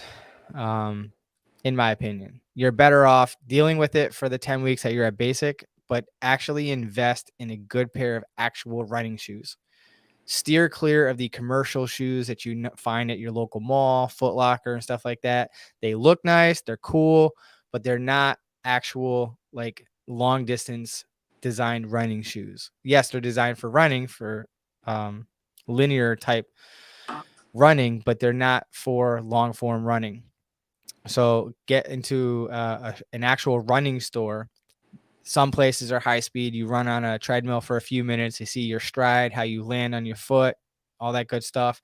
And they will recommend a specific shoe based on how you run, right? Your gait and all that stuff, to include how you land on your feet. If you're flat footed, you have a normal arch or a high arch, and they will designate a specific shoe based on all those contributing factors. And a true running sneaker is going to have more cushion, more in the sole of your shoe. So when I switched, so I don't know if you know who Era of Tech is on Instagram. Do you know who he is? No? All right. So he is a staff sergeant in the United States Army as drill sergeant right now at Fort Jackson. Okay. And he recommended this company called Hoka, which is an actual running sneaker store. And once I switched to those, it was like me running on clouds. It was amazing. Wow. Yeah. So definitely look into something like Or Hoka hmm or like whatever you see like marathon runners wearing, that's what you should look at. yes. They're almost as expensive as, so to put it in perspective, I bought Adidas Boost. I can't remember the exact one, but it was hmm like almost $200 for those sneakers. And they were cool and everything, but I spent hmm $159 on these Hokas, and these Hokas are They're way better. way better. Yeah. Way, way But I better. think So you can't go cheap when it comes to PT shoes you because can't, you need to have good quality shoes. you got to invest Yeah. because it affects your Especially run shins, your days. knees, your hips, your back. Invest into good PT shoes. Yeah. 100%. Now, if you're doing strength training days and you want to wear cross trainers, that's fine. But on Yeah. run days, you should really be wearing real designated running shoes for sure. Let's see. This person, oh, I hate these. I do figure skating and I have some visible scars on my legs because of it. Should I tell my recruiter? Also, how Yes. thorough will they check my scars at MEPS? You got some horror stories too? Yes. So basically, I let the applicant know up front whether you're male or female, you're going to have to strip down to your underwear or garments. So I need to know now if you were to strip, to the garments, like if you're at MEPS, what scars would be visible and what scars are over an inch, because I need to be able to explain those even more. But they definitely need to tell you. If they have a burn mark, they can have, a letter written up what happened if it happened when they're a child. And, with the MRODs now, they can submit, that with their other medical documents, a letter stating, hey, I was cooking and dropped some hot water on my thigh or whatever. And that's why I now have that burn mark. And then MEPS will accept that. But stating Right. it up front always goes quicker than. You have to have some honest dialogue with your recruiter, and I back her up 100% because the reason being is like she said, you're going to be pretty much in your underwear and your doctor's going to be looking all over your body and will question everything and anything under the sun. And when they see a scar, what they're trying to rule out is if you've conducted what they refer to as self-harm. Like if you were a cutter, maybe you were depressed or you were sad, and a coping mechanism for some is to purposefully cut themselves, maybe even attempt suicide. So they're looking for scars that are consistent with that type of thing. So if you have any scars on your legs, like your thighs, your wrists, your arms, or anywhere on your body, basically, especially if it looks like you're repeating cutting yourself in the same location that are perpendicular or parallel to each other, it's going to look like you were purposely cutting yourself. So any scar that you have on your body, you have to have a logical explanation and you have to sound extremely confident when expressing that to the doctor because they're going to question you. But you also don't want to over explain it because then it's going to come off as you possibly lying and trying to justify yourself for the scar. So it's kind of have to be like straight up, sweet, short, and concise, and straight to the point. Yeah, I got that when I was doing this. Yeah, I was about 5 years old. I didn't go to the doctor or something along those lines. But if you have multiple scars in the same area or whatnot, and it looks consistent with somebody who typically cuts themselves purposely, you're going to be disqualified for self-harm, right? Or self-mutilation is the term that they use at MEPS. So that is something that is very, very serious to the MEPS CMO. And let's say you were suffering from depression and maybe that happened when you were like 12 years old, your parents were going through a divorce or something and you were seeing a mental health professional. That may be in your favor because now you have medical documentation in your history and they're going to request basically an overview memorandum from that said individual or a mental health professional. They're going to want to see all those notes to make sure that you were not suicidal or had ideology or expressed interest in possibly ending your life or maybe even attempted it and so on and so forth. Then again, if that happened at 12 years old, how are you now? My recommendation is if you've surpassed that and you are now mentally fit and healthy, in your opinion, see a mental health professional for at least a year, preferably 2 to 3 years, right, on a monthly basis. And with those new notes that are updated, you can get a new memorandum from a new mental health professional stating that under their care and evaluation of you for certainty from this date here to this date here, they've never expressed interest in hurting themselves, committing suicide, no ideology, no thoughts, no dreams, none of this, none of that. They are mentally sound. I feel that they are fully capable of mentally experiencing a stressful environment in the military, with little to no restrictions or limitations outside of a normal applicant or soldier being in the military. Between your old records and your new records and evaluation, that would set you up for a possible medical waiver that could get increased in probability of getting approved because you have new medical evidence to go along with old evidence. For example, I had a female applicant that when she was 16, I think, if I remember correctly, got mad at her teacher, took her pen cap, scratched herself on the arm, like right here on her wrist, and just repeatedly pulled the scab off. No big deal. But when she was cleared for medical, she went to go sign the form saying that she was all clear and that she could go continue her process. And the doctor then saw the scar and questioned her about it. And she nonchalantly said, "Oh, yeah, I was mad at my teacher one day and I scratched myself with a pen cap because I was mad at her. And I kept pulling the scab off. And that's why I got the scar." Permanently disqualified, self-mutilation, could not join, waiver got denied because she never sat down with a mental health professional. We had no medical supporting documentation to support her story, and she wasn't willing to go see a mental health professional now to get herself clear. So that's just insights on mental health and things that have happened in your past that could negatively impact you today. I felt like I said a lot. I went on a little rant there. But moving right along. So this is right up your alley. So you joined at a later. I joined at 19. So I'll let you take this one. My question is: I am too old to join to join the Army at age 27. I'm ready to sign up. So you can join the Army, active duty or reserve, as young as 17 and as old as 34 years old. So 27 is a great age. I joined when I was 26. And I say, hey, go see your nearest recruiter and definitely see which program would work best for you, full-time or part-time. 100%. Age is just a number A in the military. number. That's I'm it. 38 and I'm still serving. So yeah, In my it's just a opinion, number. exactly. Now, you could probably attest to this as well. Me as a recruiter, I prefer working with somebody who's 25 or older, because at that point they've experienced life to a certain degree. They've worked at least a part-time job, maybe gone to college, and due to their experience, setbacks, or advantages or whatnot, now they feel that they're ready, willing, and more, in my opinion, more committed to joining at that time. I agree. Because they So kind of, know what they want. They've dabbled a little bit in the civilian community, so they know, the benefits of that versus serving in the military, what comes with that. And it's definitely easier when you have somebody, older in age, like you said, a college graduate.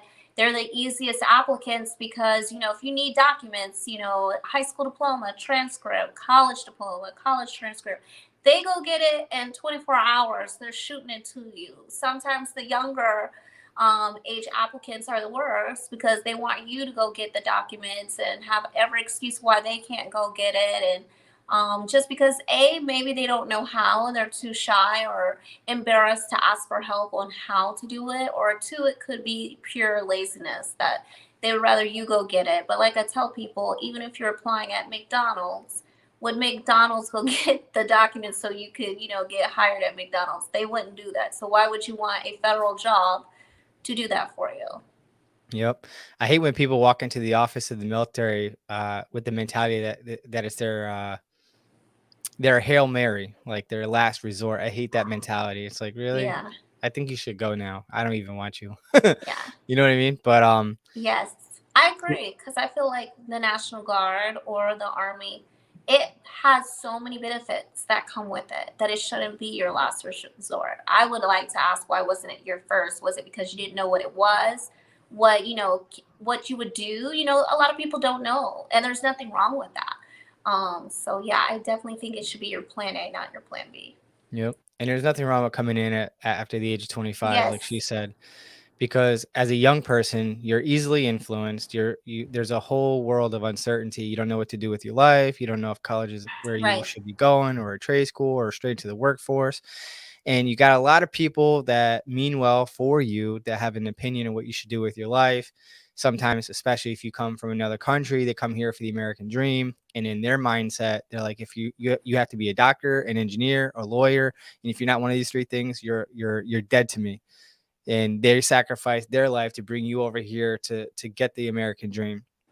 And if you don't follow suit with what they want you to do, or if you don't follow what they want you to do with your life, then they don't support your decision to serve in the military or do other things, because it deviates from, because they're trying to live vicariously through you. They've experienced life, had some setbacks, maybe some struggles, and they want better for you, which is great. But when it comes to a scenario like that, you want to articulate to your family, or to this in particular individual, that you're going to live to be 100, God willing, right? You're only asking for 3 to 6 years of your life to do what you want. And if it works, great. If not, I'll continue to follow your plan, or work simultaneously by going guard or reserve and fulfilling that dream as well. So those are just my thoughts. So when you're young, you're easily influenced. And again, there's a lot of uncertainty. So that's why it's very important to do your homework and do your research. Know what your why is, your deal breakers, and actually come up with a game plan. Exactly. Mm-hmm. Yeah. But I say he needs to go do it, because I feel like 27, you're mature, you're going to stay out of trouble, and he'll fast track because of it, because he's more wise in that aspect. Mm-hmm. And if you are a younger person looking to join, listen, by being in the military is going to force you to mature, have organizational skills, be more independent, right? And give you structure, discipline, all that stuff. Like, you can be force fed stuff down your throat, discipline and basic training. You'll in AIT have a little more liberty, and the discipline is more on you rather than it being structured. And then by the time you get to your unit, you're going to have way more freedom. And that's where self-discipline comes in play. And the more self-discipline you have, the more commitment you have to yourself every day to improve yourself, to do well in what it is that you're doing, and to actually initiate the plan that you express to your recruiter at time of enlistment. I can't tell you how many times in my almost 18 years as a recruiter that someone said that they're going to do ABC and they do not do any of their plans throughout their contract. And I'm like, bro, you said you wanted to go to college. Why are you 6 years in, getting ready to re-enlist, and you haven't done any of the things that you expressed to me at time of enlistment? That boggles my mind. So we can lead a horse to water, but we can never force him to drink, so to speak. Yes. So let's see. This person, Mazine Adam, asks, can I extend my contract before it ends later on so that the Army National Guard pays for my medical school, or do I have to go to active duty route? So both guard, or actually all three components of the Army have certain programs throughout the AMED recruiting program for, let's say, depending on the medical field you're trying to go to, they do have programs for it, like physician assistant, doctoral, or medical doctor, so on and so forth. That question, I would direct you to the AMED recruiter to find out what programs are available in your component of the Army. If they don't have it and you want to explore going active duty, like I said, I would do two things simultaneously. At that point, I would initiate your conditional release request, because that's going to take some time to get approved. And then while that's going on, you're going to reach out to an active duty AMED recruiter, or maybe an active duty recruiter, to see what programs they have at that point to do your research. Now, if at the time that your conditional release gets approved, again, you're still in the guard or reserve and you're not going anywhere unless you sign your new contract. So in your research and looking into it doesn't pan out, and let's say they're not able to fulfill what it is that you're looking to do, you don't have to use that conditional release to go active duty. Okay. Again, research all three angles and see which one. Now, I will say this. Now, when it comes to the guard, we do have a limited amount of seats depending on, let's say you want to be a nurse or a doctor or a dentist. There's a certain amount of slots that each state's going to have. So you might have to go to another state for that asset or whatnot. Or in the reserve, a lot of the medical units are actually in the reserve, where a lot, if not all, of the combat MOSs and opportunities are in the guard. So you'll probably have a better opportunity to go to med school through Army Reserve than you would in the guard, because most of the medical assets are in the reserve. But yeah, definitely do your homework and research. And if you're in New York, let me know. I'll have you speak to our AMED recruiter, and she'll tell you everything under the sun that would be a possibility to you. So this person says that they've been wanting to join since the 9th grade. That's awesome. That's awesome. And they said that this person is saying things in Spanish because of Puerto Plata, Puerto Rico and stuff. Yeah. Could you look at my question? It's a bit long. Okay. I didn't see a question from him. I must have missed it, Manuel. Please repost your comment. Appreciate you. Thank you so much. So this is an interesting one. How does this work on active duty? And then I'll explain how it works in the Guard. Oh, leave. I love this question. This is like one of my questions that I tell people and join the Army. So the Army, you get 30 days of paid vacation if you are active duty a year. We have what is called that if you don't use all 30, you only use 20, do you lose the 10 days? No, you do not. You can sell them back to the Army and get paid for them, or you can do what I like to do and you can roll them over to the following year. So next year, if you only use 20 this year, you have 10, you're going to roll them over to next year, and you will then have 40 days of paid vacation days leave year. Leave is earned. It's something that they cannot deny unless there's a deployment or something mission related that's very important that you cannot take. But leave is always something that you can definitely take throughout the year. They may have what is called block leave. So they might have, due to the mission or deployment coming up, they may have a time allotted for when you can take, the leave due to the mission or whatever. But yeah, you can definitely take leave whenever. And then also on top of that, we get all federal holidays paid off, including 3 additional days. So every time there's a federal holiday, you can take what is called a mileage pass if you want to go outside the radius. Typically, most duty stations have up to a 250-mile radius. If you're going to go outside that radius, you can put in a mileage pass. You do not use your leave days. Those are free that you can do. So if you time it right, you can, travel on your 4-day passes and save your leave for longer vacations. And then there's something else that you can do in the Army. It's where you can do a pass in conjunction with leave. So you can go on a 4-day pass, and then you have to sign out on the first day of your leave that starts, and then you can come on leave. So let's say, for example, right now we have Christmas and then we have New Year's.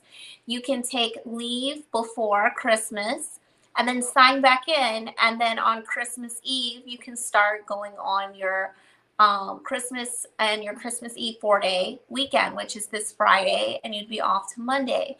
You can then go to work one business day, and then you can go back on leave. But leave cannot be like this. It cannot be pass, leave, pass. It has to be one business day that you have to work in between.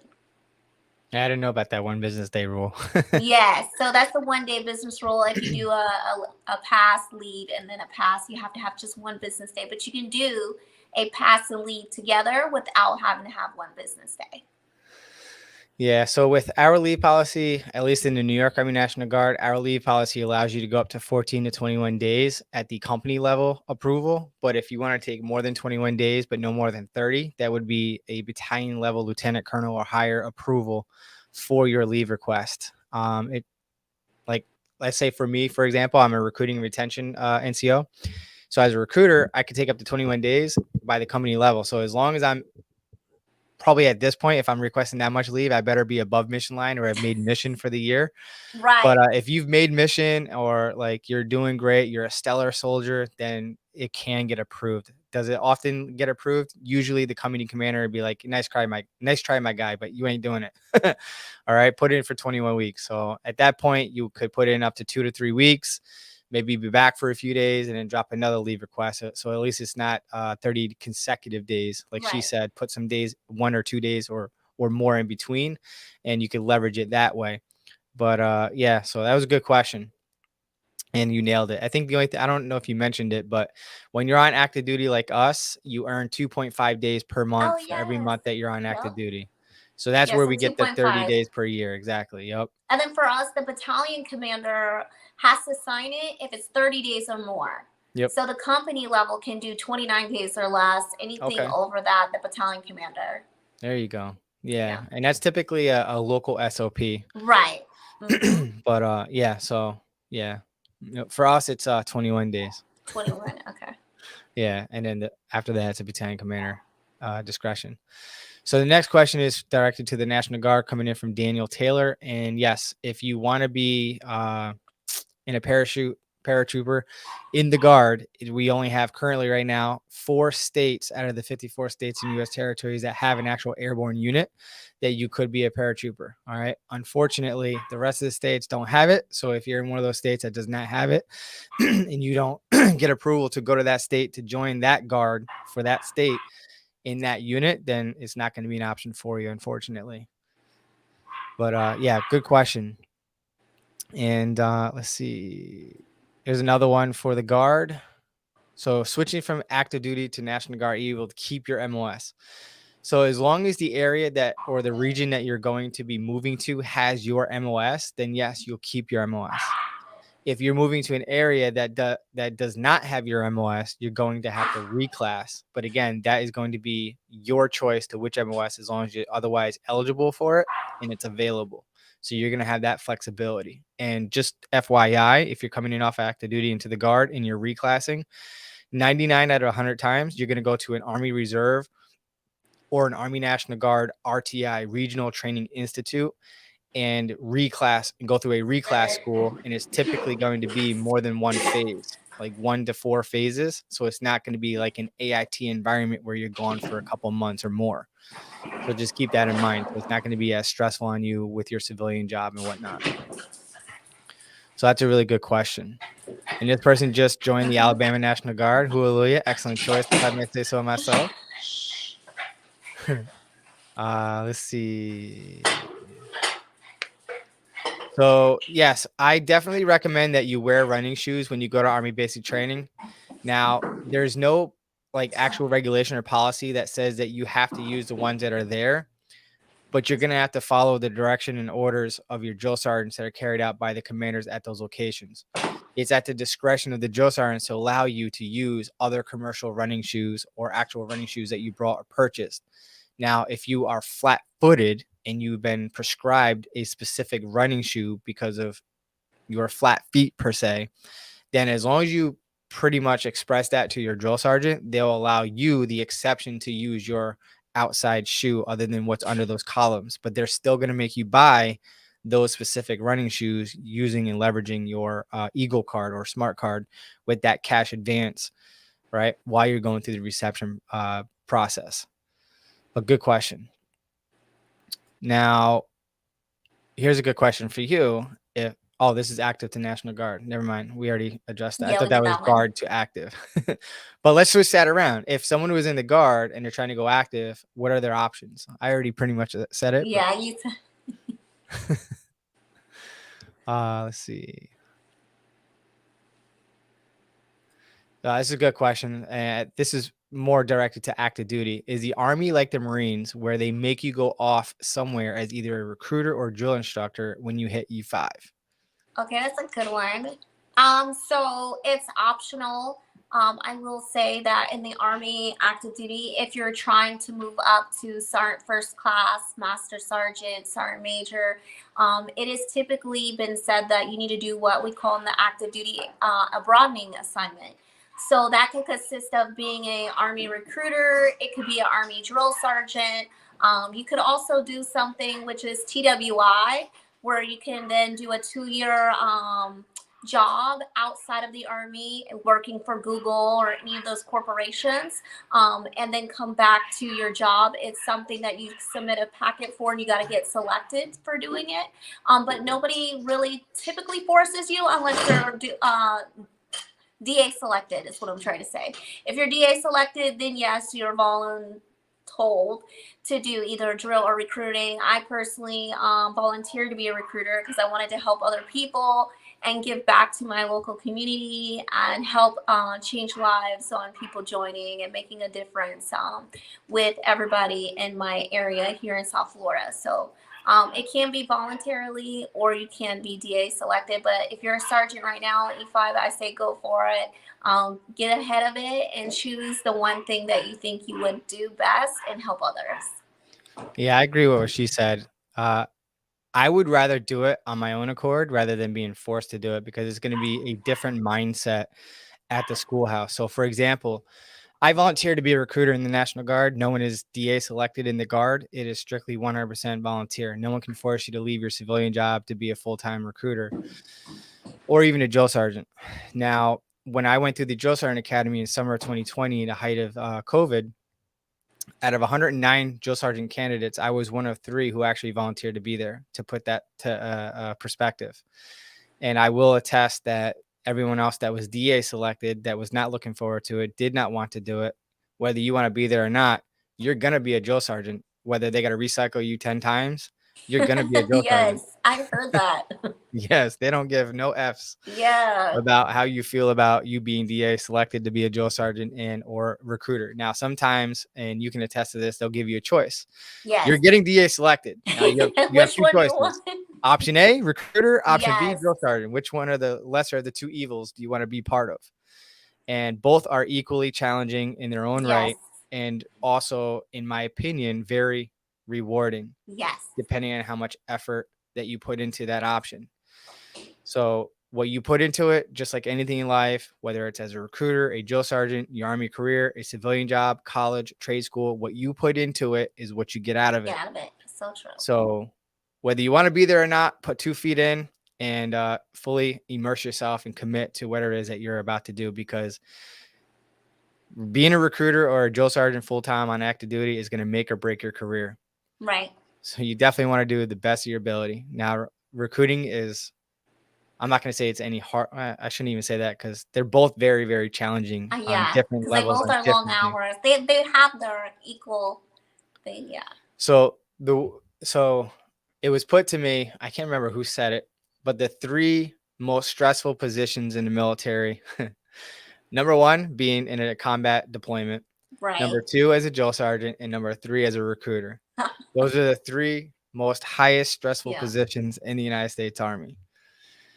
But again, it is very, very rewarding. And seems like she's very much like me, cares about what she does and taking care of people and everything. So and she could probably attest to this. She's been recruiting for a minute now. Being a recruiter is the most stressful, most challenging, frustrating, but yet most rewarding and awesome position to be a part of. And we're doing our best to do our part and to put people in boots that want to be here. And that's the key, to want to be here. I personally hate as a recruiter when someone comes in my office like they have to be there because it's their last resort, and it's a different mindset. Right. And whether you're going active duty or part-time in the Guard or Reserve, this is something that is going to expose you to different diverse cultures, experiences,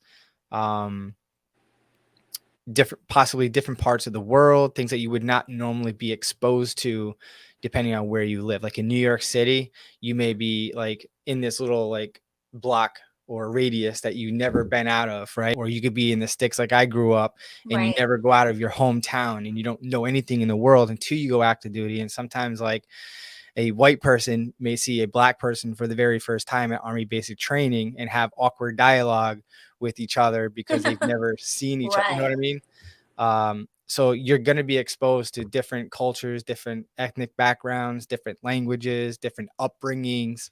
So I think that by being exposed in the military, in my opinion, I think we should have a mandatory service requirement, a national requirement to serve in the military like other countries do, because it is going to force you to mature and be exposed to different things and have that knowledge and experience to make you a better person. And that's what I like about being in the military. It's kind of like New York City, the melting pot of the nation. And the military is the same thing. We are very diverse, and even more so now lately in recent history compared to the past. And I think that's a great thing. So That's just my 2 cents on that. Yeah. So the next question is coming in from Garrick Richards. I have lost 100 pounds before joining. First of all, Wow. that's what I'm That's talking about. awesome. Hell yeah. That's what I'm talking That about. takes 100 pounds? commitment. Shoot, I thought it was hard enough losing 32 pounds. So this person is 32 years old and really want to make it. How long should I set as a goal? And is it realistic to lose that weight in a year to join? Oh, I thought you lost it already. My bad. Oh, Your fault. okay. All right. Yes, So it is.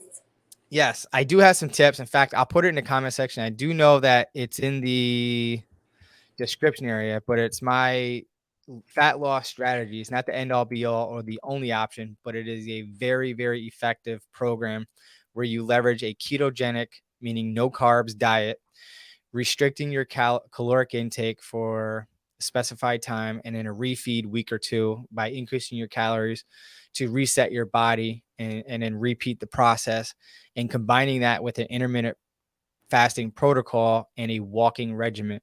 Mm-hmm. Now, I will heed this warning to you that it is a rapid weight loss program. And if you lose weight too fast, and again, it doesn't have to be my program, any diet will work if you follow it to the T and incorrectly, of course. So make sure you do your research and seek guidance from your doctor. But you don't want to lose too much weight too fast because your body won't adjust to the new circumference of your waist or your body, depending on how big you are. I've only had maybe 3 applicants in my 17 plus years as a recruiter where they had excess skin, and that's a result of them losing weight too fast. Right. Usually crash dieting, starving themselves, and taking extreme measures that are unhealthy. So MEPS is gonna and other medical professionals will recommend that you lose no more than 2 pounds per week. So definitely meet with a dietitian and speak to your doctor about it and lose it slowly, because the last thing we want is A, having a heart attack, B, getting excess skin, where the only way to get rid of the excess skin is through surgery, which is very, very expensive. And I had this guy, to me, he looked super thin, failed the height and weight. And I'm like, no way. There's no way. I'm like, let me measure you right now. And as soon as he lifted his shirt, there was at least 8 inches of excess skin sitting over top of his waistband. And I was like, damn, I can't compete with that. I was like, you're killing it with the diet and running every day, but man, there's nothing I could do for this. And I was like, you could lose more weight if you want, but unless you lose an insane amount of weight, it wouldn't matter. But yeah, so heed my warning with that. Don't lose it too fast. Think of it as a marathon, not a sprint. All right. It's a lifestyle. Because he's 32, so he still has 2 years. So yep, as long as he does it the healthy way, he'll still be able to join. A good goal would be like a year to a year and a half to lose 100 pounds healthily. So that means being very rigorous and strict diet. Cutting out the sodas, the juices, sticking to water. Like you said, the keto, like eating salmon, chicken, broccoli, asparagus, brown rice, stuff that's like not really generally healthy for you. Yeah. Right. And yeah, so I would start at tracking whatever it is that you're eating for a whole week. Don't change anything. Download MyFitnessPal, I think it is, MyFitnessPal app. It's 100% free. If you pay into it, it just makes it easier because you can scan the barcodes, but you can manually do it. It's 100% free, and track your calories and your macros for the day. How much is your fats, your proteins, your carbs, and just track that for a whole week to see where your average and weekly caloric intake is for the week. And then strategically reduce your calories by 100 calories per day to a certain amount that I express in the video, right? But it's over time, because you're probably consuming over 3,000 calories a day in most cases. And if you incrementally decrease those calories down to a 1,500 to 2,000 calorie diet per day, but don't go straight to that, right?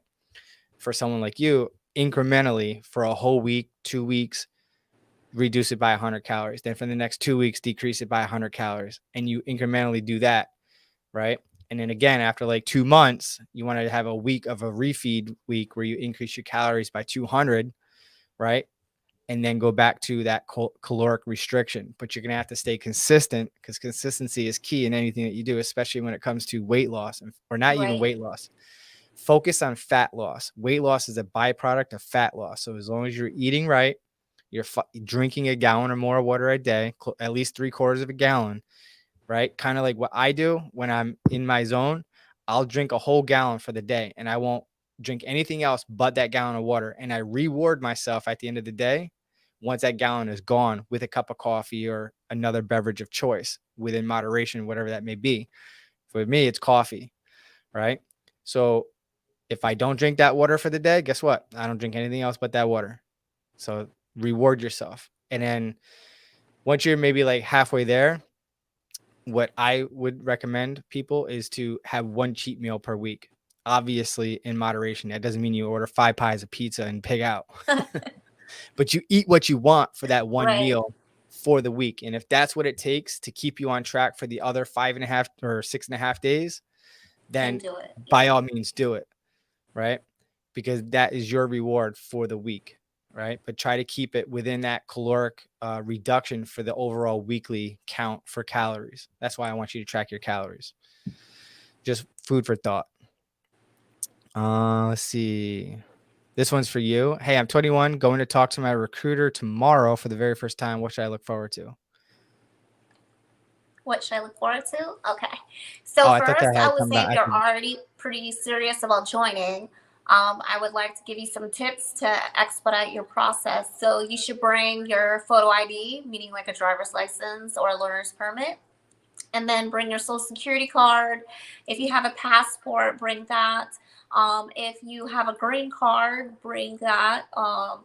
And then also bring your high school diploma if you have it. That way, those are the source documents that they typically need. And then when you bring it, then they're going to have you take the practice ASVAB test to see how you score. And you need to try to shoot for a 31 or higher. So it's called the APT exam for the Army.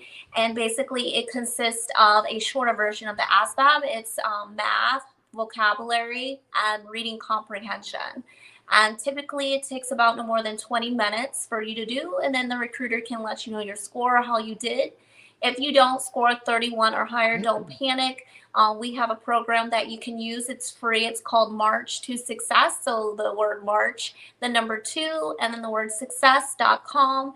And you can do the high school prep, which is free, and it will help you raise your score so that you get a 31 or higher when you go to take the test. Basically, after you take the APT, they'll have you fill out an application, go over some medical questions with you to see what issues or concerns you might have. If anything warrants a waiver, go over your law violations, stuff like that. And then they'll ask you like your personal goals, what you want to achieve. And then they'll help you decide if full-time or part-time's the route. And then they'll go over the process of the PICAP versus the ASVAB, MEPS, going to take your test, your physical, and then how to do your pre-screen when he was talking about your MROD docs, and then choosing a job and enlisting and all that process, and then talking about when you become a future soldier, how does that happen and what's all involved with that. But yeah, it definitely should be a positive experience. And then definitely write down any questions that you might have tonight. So when you go tomorrow, if you get a little nervous, you won't forget them because you'll already have them written down on a piece of paper. And then that recruiter can better assist you by answering those questions. 100%. I concur with that message. I couldn't have said it better myself.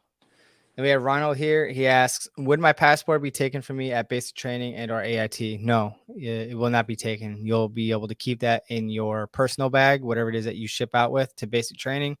I always suggest a small backpack and get yourself a luggage lock, right? And put that on the big compartment of your backpack with the 2 zippers. That's what I always recommend to everyone who's shipping out, because even though they're joining the military, they may get, you may fall victim to 5-finger discount, and they may steal something out of your bag because, periodically throughout training, if something happens and the drill sergeant sends them into the storage closet where all the personal bags are being stored to get something out of their bag, they may, go shopping to say the least. So that's why it's very, very important to lock up your personal bag. But yeah, this is a really good question. I'm going to attack it first, and you can probably add something in there if you want. Caden asks, as a high school senior and an athlete on a scholarship program, I can't miss the fall semester. What can I do to serve and play sports? So if you join the military, unfortunately, you are going to have to miss that first semester because it sounds like you're going to the Guard or Reserve. But I would look first into scholarship clauses to find out if they have a military clause in there, because typically 9 out of 10 times you just have to have that dialogue with the representative of that scholarship and say, hey, listen, I'm joining the military. I'm gonna have to take a military leave of absence and miss my first semester. And 9 out of 10 times, every time I've done that with my applicants and my soldiers, they always give them that courtesy to come back in the spring semester and continue from that point forward. Because typically between the fall and the spring, the sports are usually change, right? With the seasons, kind of like football in the fall, baseball in the spring. So depending on the sport you're going into, you just might have to hit pause until the next semester. But again, that's just a conversation that you need to have with them. And typically all you got to do is show your military orders for training, and they'll let you carry on from there.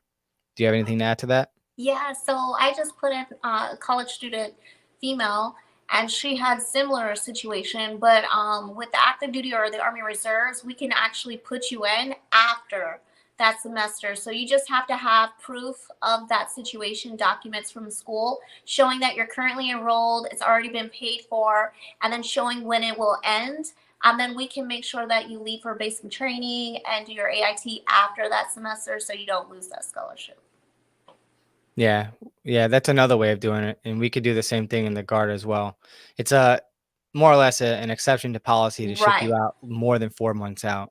Yeah. And like she said, as long as you have the proper documentation, at least us, it's called the National Guard Bureau who approves it, and it's the same process. But again, you're still going to need to miss one semester to knock out all your training. Exactly. Whether Yes. it's up front or later, you're still going to miss it. So I'm not sure if that's Right. going to be 100% solution to your issue or concern rather, but that's pretty much how it works. Yep. And like I said, we can type up an official memorandum for record.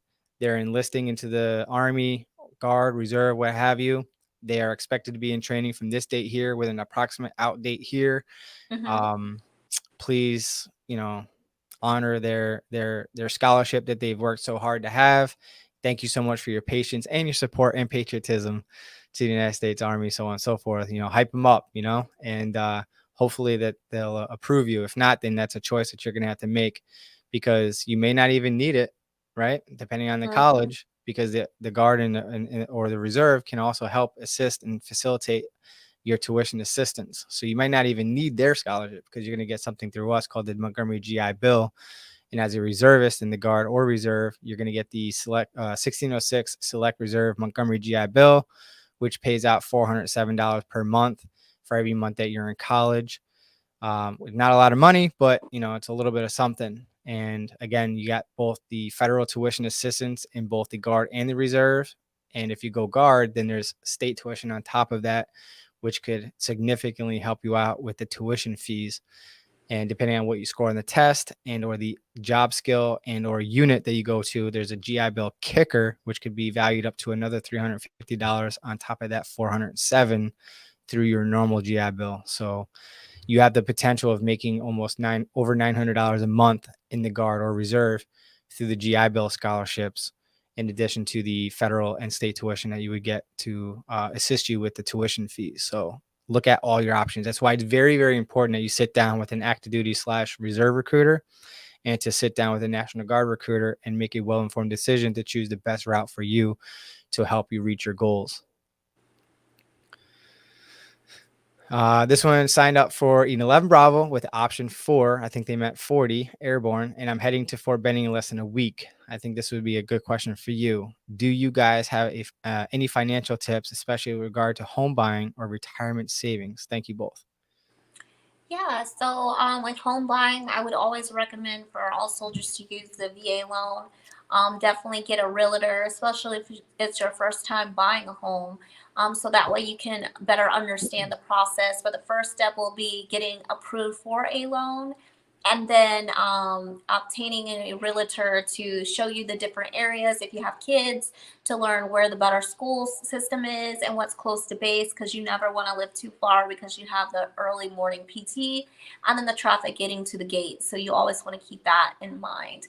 But if you're a single soldier, you won't be buying a house until you make the rank of E5, which is sergeant or above. You'll be living in the barracks provided by the government, or if you get married, then you'll move out earlier than that.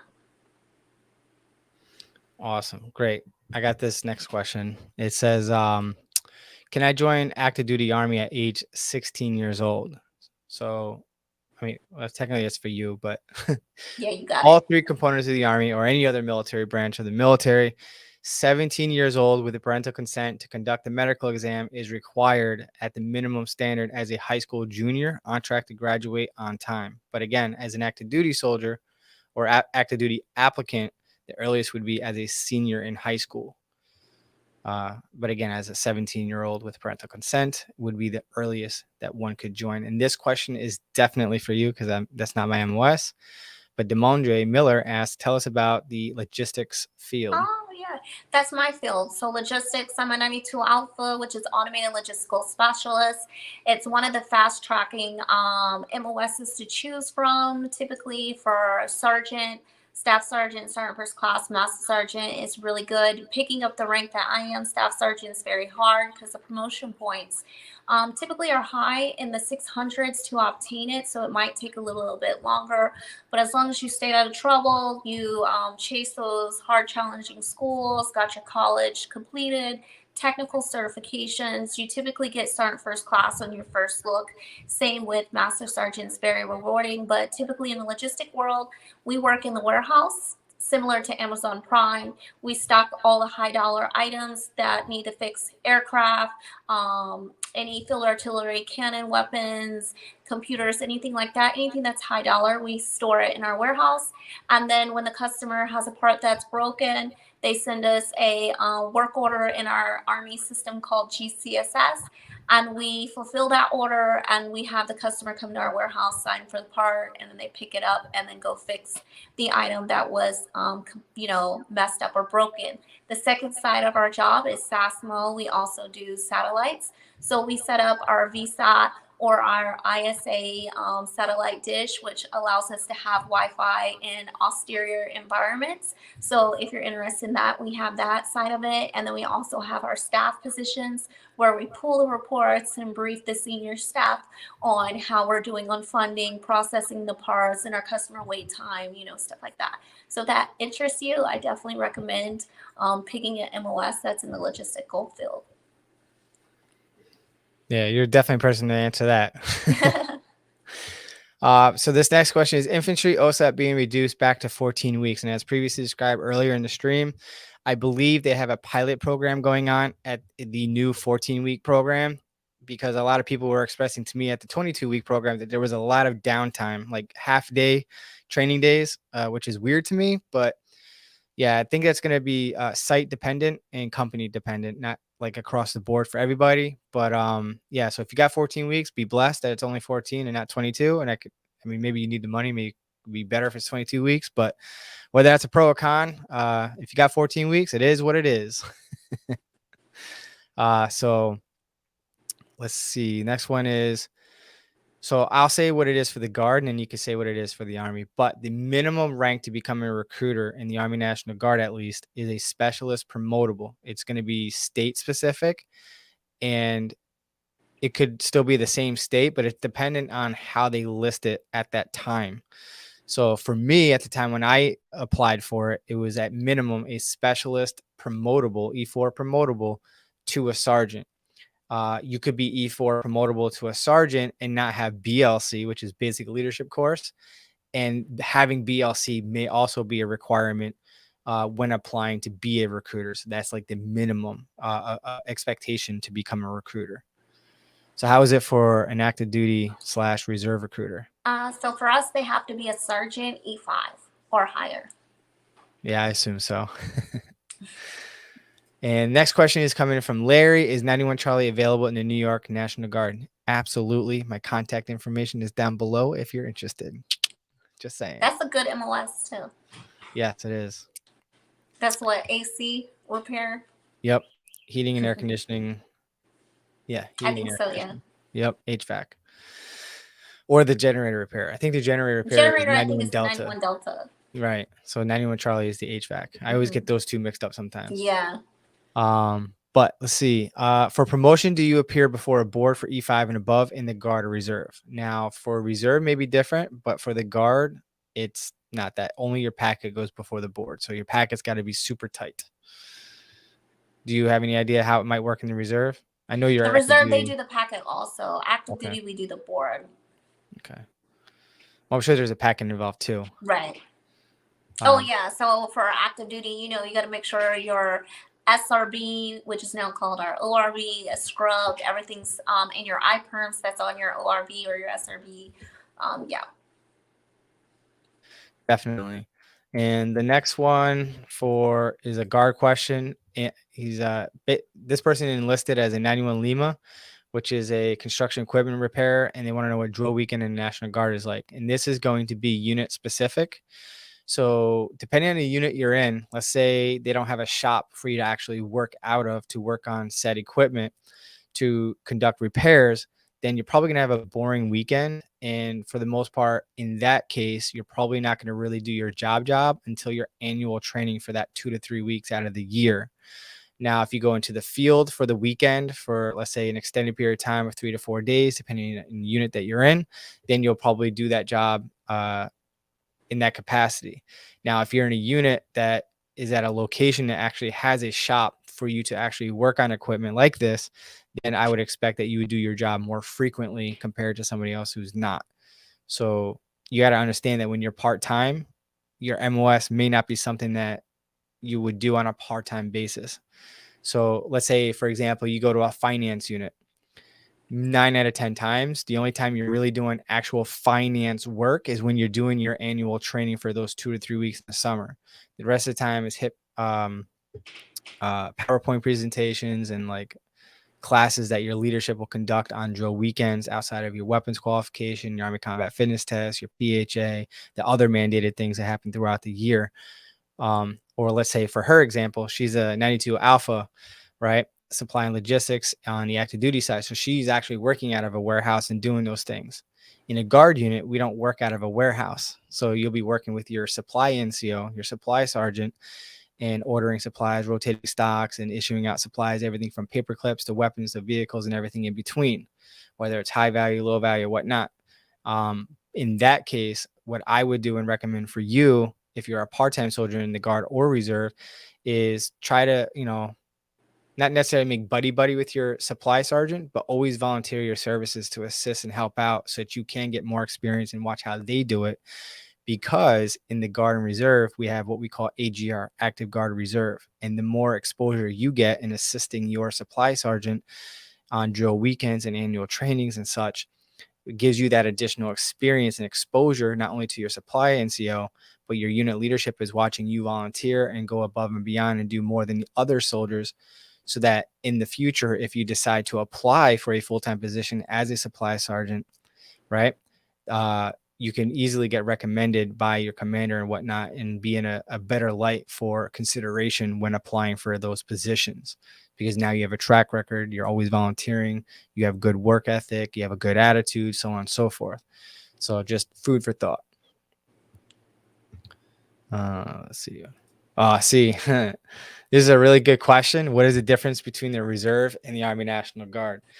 I actually did a video on this. It's 52 minutes long. I get that it's 52 minutes long, but it's as clear and concise as you could possibly get it. It is the most unbiased video you will ever find on YouTube that will shoot it straight. I do a very effective job on explaining the pros and cons on both sides of the sword. So you have to understand that when you ask this question to somebody, which one's better and which one's worse, or the pros and cons, what I may feel as a pro may be a con to you and vice versa, based on my needs, wants, and desires and circumstances. So What I will say is the major difference between the Guard and Reserve is that we both share a federal mission, meaning that we both train part-time in the event that our president calls us upon to do any type of federal missions in support of Big Army overseas in humanitarian missions, peacekeeping missions, and obviously combat-related missions. So that is all the same. The major difference between Guard and Reserve is that we have more responsibility in the Guard to our individual states and territories, where we respond at a moment's notice to assist in natural disasters, state emergencies, COVID, right? Civil unrests. We also have various state active duty missions throughout the country. Native here to New York, we have the Homeland Security mission in New York, where we, in New York City rather, that acts as a visual deterrent to deter terrorists from planning or executing another attack in New York City. We work alongside of and assist the various law enforcement agencies at those locations. We also have counter drug missions, where we work with various law enforcement agencies and analyzing data and creating PowerPoint presentations and so on and so forth. So we have, in some cases, more opportunities in that sense, but you could also look at it as the Army Reserve has more opportunities nationwide because they're of a federal entity, whereas the Guard is more state specific. The work around that is we have, just like the Reserve, a website called Tour of Duty, where you can volunteer for deployments or full-time opportunities nationwide or even global, and volunteer with other units in other states or your state to go overseas on certain deployments. Staff Sergeant Melvin Warren here in the New York Army National Guard has pretty much been deployed since he enlisted. And I think he spent a total of 9 months in the state of New York since he enlisted, and it's just been on back-to-back deployments to like Germany and other places like Afghanistan, Iraq, and so on and so forth. So he's got like 6 deployments under his belt. So the sky is the limit. So, but that's the major difference between the two, is the state mission, whereas the reserves don't. So again, it's a pro or a con, depending on your unique circumstances. Do you have anything to add to that? No, I definitely agree with it. Okay, good. Awesome. So here we've got another one from Elijah Crosby. When in the Army National Guard, theoretically speaking, if you wanted to move out of state and are allowed to move, we covered this already, can you only be within a certain limit of your station or move or change stations? So yes, it's called an interstate transfer, transferring from one state to the next.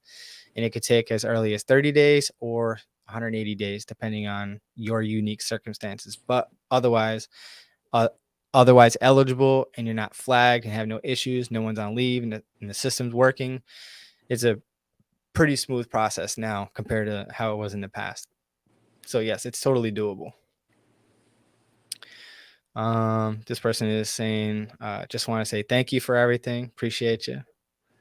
And I realize that we're past 9 o'clock. So if you have to go, I totally understand. Okay. Do you want to stay or do you want to go? You want to go until 9:30?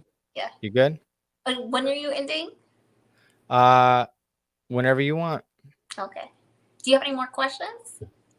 For me? To you? No, for your followers. Oh, there's a lot more questions left. Oh, there. Okay. Let me see. Yeah, we got quite a bit. Okay. You want to do like a rapid fire session? Yeah. All right, cool. So we'll try to get done by 9:30 in 7 minutes. All right. So, would strength training prevent saggy skin? It could, but it's typically easier to lose fat than it is to build muscle. So that'd be pretty challenging, but it could be possible. I'm in the Philippines right now, and I'm going to Chicago to join the military. Hope I can make it. Good luck to you. Yeah. 100%. We pretty much already covered this, but I know I did. Did I ask you why you joined the Army? Yes, you did. And I was like, because my parents were prior Marines. Oh, yeah, so I wanted to follow my military footsteps, but I chose the Army because I was able to pick my job and everything up front before signing a contract. I really like that control. Yes, definitely. 100%. Yeah, I remember now. Yeah. It's all kind of like a blur. And then I joined because I like helping people, and it just so happened that at that time the Guard recruiter treated me more like a human being than the active duty recruiters I was working with at the time. But that doesn't mean that there wasn't good active duty recruiters. It's just at that time the recruiters I was dealing with. That was your first impression and your last one. Exactly. But I went to like multiple like in Dutchess County. I went in Ulster County at that point in New York. I went to like several different recruiting stations, but different times. So Yes. but that's why it's important to find a good recruiter. Right. Like us. So Ronnie Davila says, what if I get injured at basic training but finish boot camp or while serving? Would the National Guard or Reserve, this is just for anyone in general, it doesn't necessarily have to be a National Guard, even though he's asking specifically for the Guard, take care of you whether you go through rehab or surgery? And also, does one still qualify to serve after recovery? And he's also asking, do you lose any benefits from getting hurt, like the GI Bill, VA loan, so on and so forth? So the Army wants you to be a deployed or be eligible for deployment. And if you can't rehab and recover within 12 months, especially more so in active duty, there's a little more leeway in reserve and guard. But by regulation, whether in all three components of the Army, if you are non-deployable and you have not recovered within 12 months, you are more than likely going to get medically chaptered out of the Army.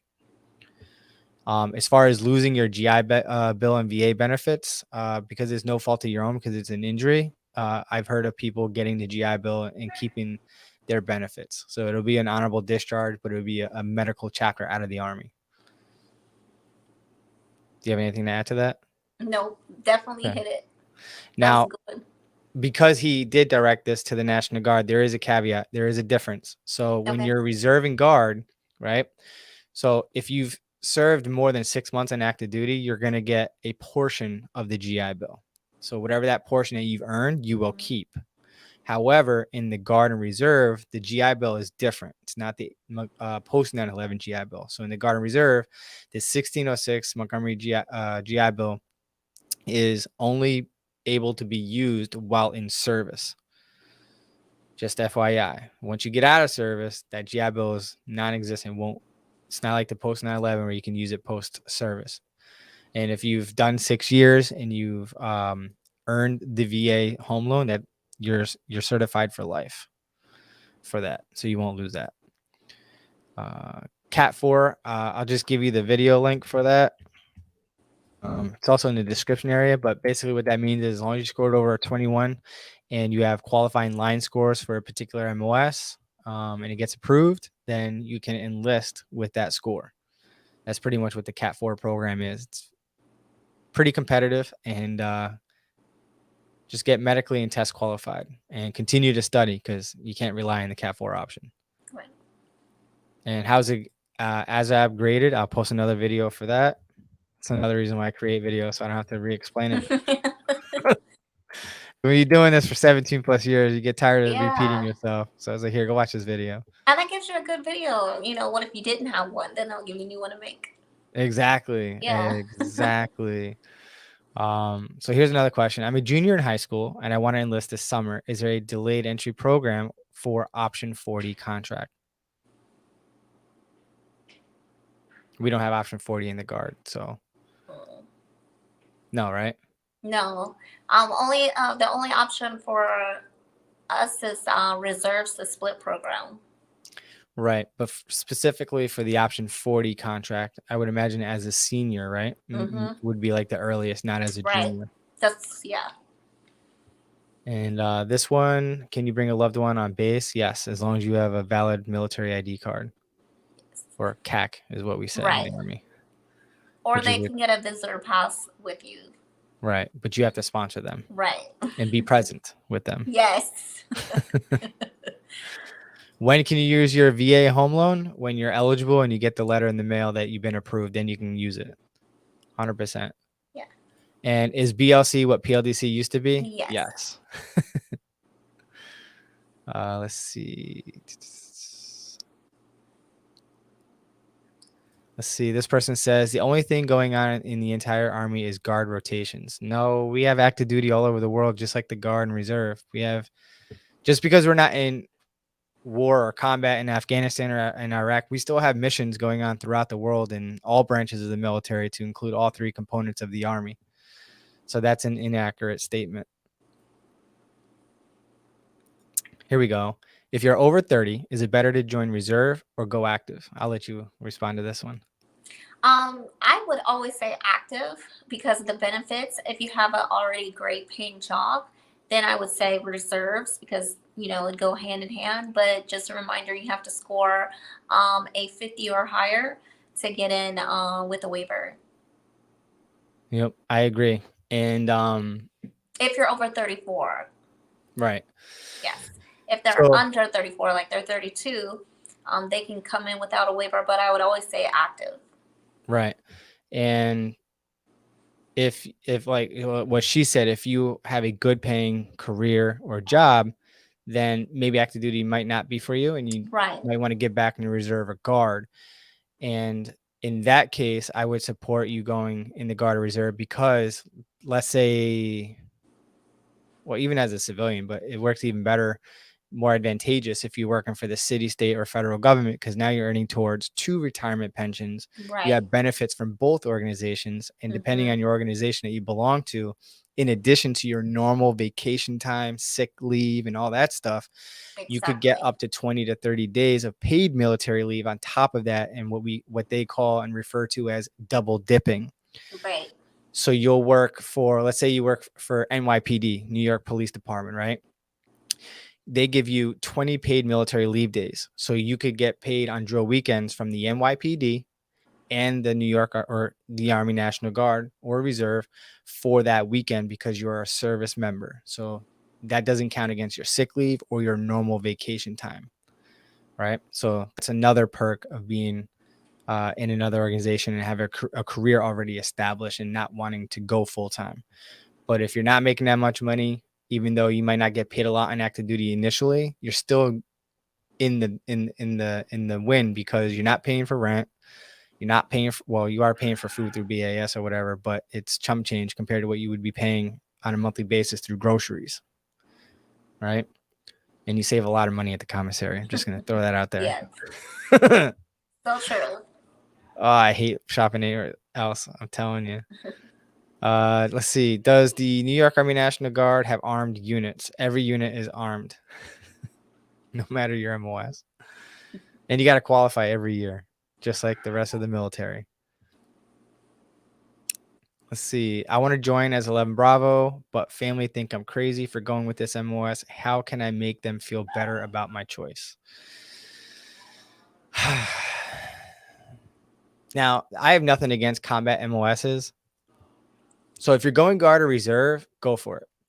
If you're going full-time active duty, we definitely need infantry. I'm not going to say not to go, but I would, as a recruiter, will rather you go into a MOS or opportunity that's going to leverage additional skill sets and experience that you can leverage on your resume for after you leave the military. Or you could start your career as an infantryman on active duty, but reclass to a different combat support MOS for the rest of your military so that when you do leave, outside of leadership experience and being in a stressful environment, right, as an infantryman, you have real skill sets that you can use on the civilian side. Because if you go infantry outside of tactics training, so unless you're planning on joining the police department, maybe more specifically something equivalent to like SWAT, what other real skill sets are you getting in that position in the Army? So when you leave, a lot of people have this mentality, well, I'm a veteran, I'm a soldier, I should get the red carpet treatment wherever I go. No, you still have to have the skill sets, right? Or at least the mentality to work well with others, to be a team player, to have leadership experience and training that civilian employers are going to be looking for, right? They can teach you the skill sets, but are you coachable? Are you good with working with others? Can you help me develop my team, and so on and so forth? They can work on the skill sets. But if you already have the skill sets and the experience and training in a particular skill that you're applying for, that's what's going to separate you from the rest of the competition when you leave the military. Just because you are a hardcore Rambo wannabe, no offense to infantrymen or anyone else, but having the training and the experience and actual relatable skill sets that you use in the real world would be more beneficial, in my opinion. But like I said, do 3 years active duty as an infantryman and then maybe reclass from there. But choice is yours.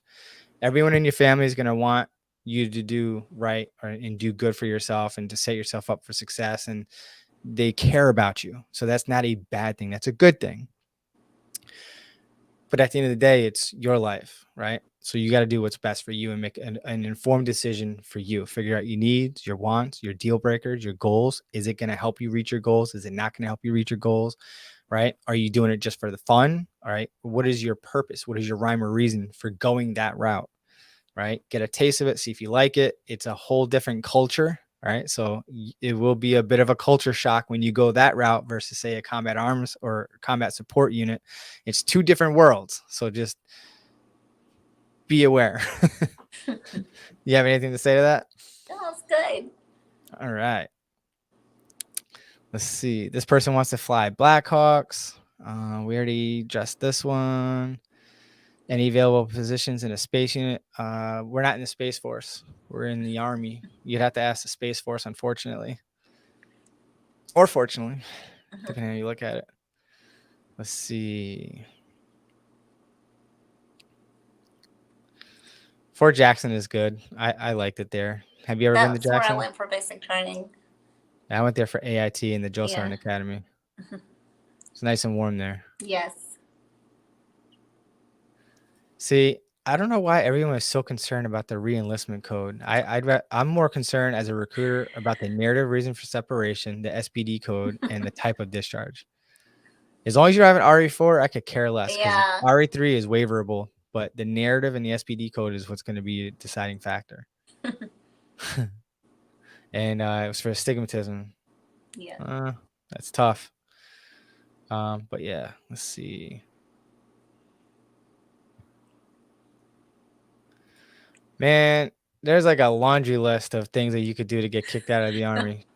Just refusing the COVID vaccine is going to get you discharged.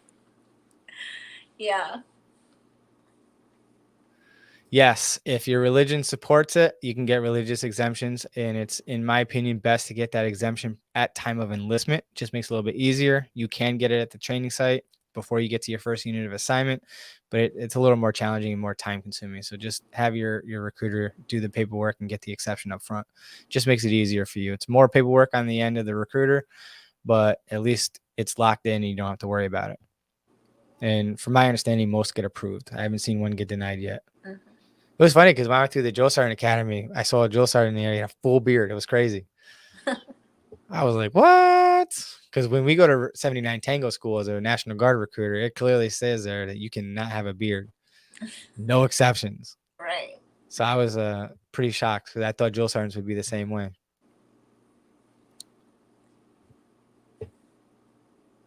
Let's see.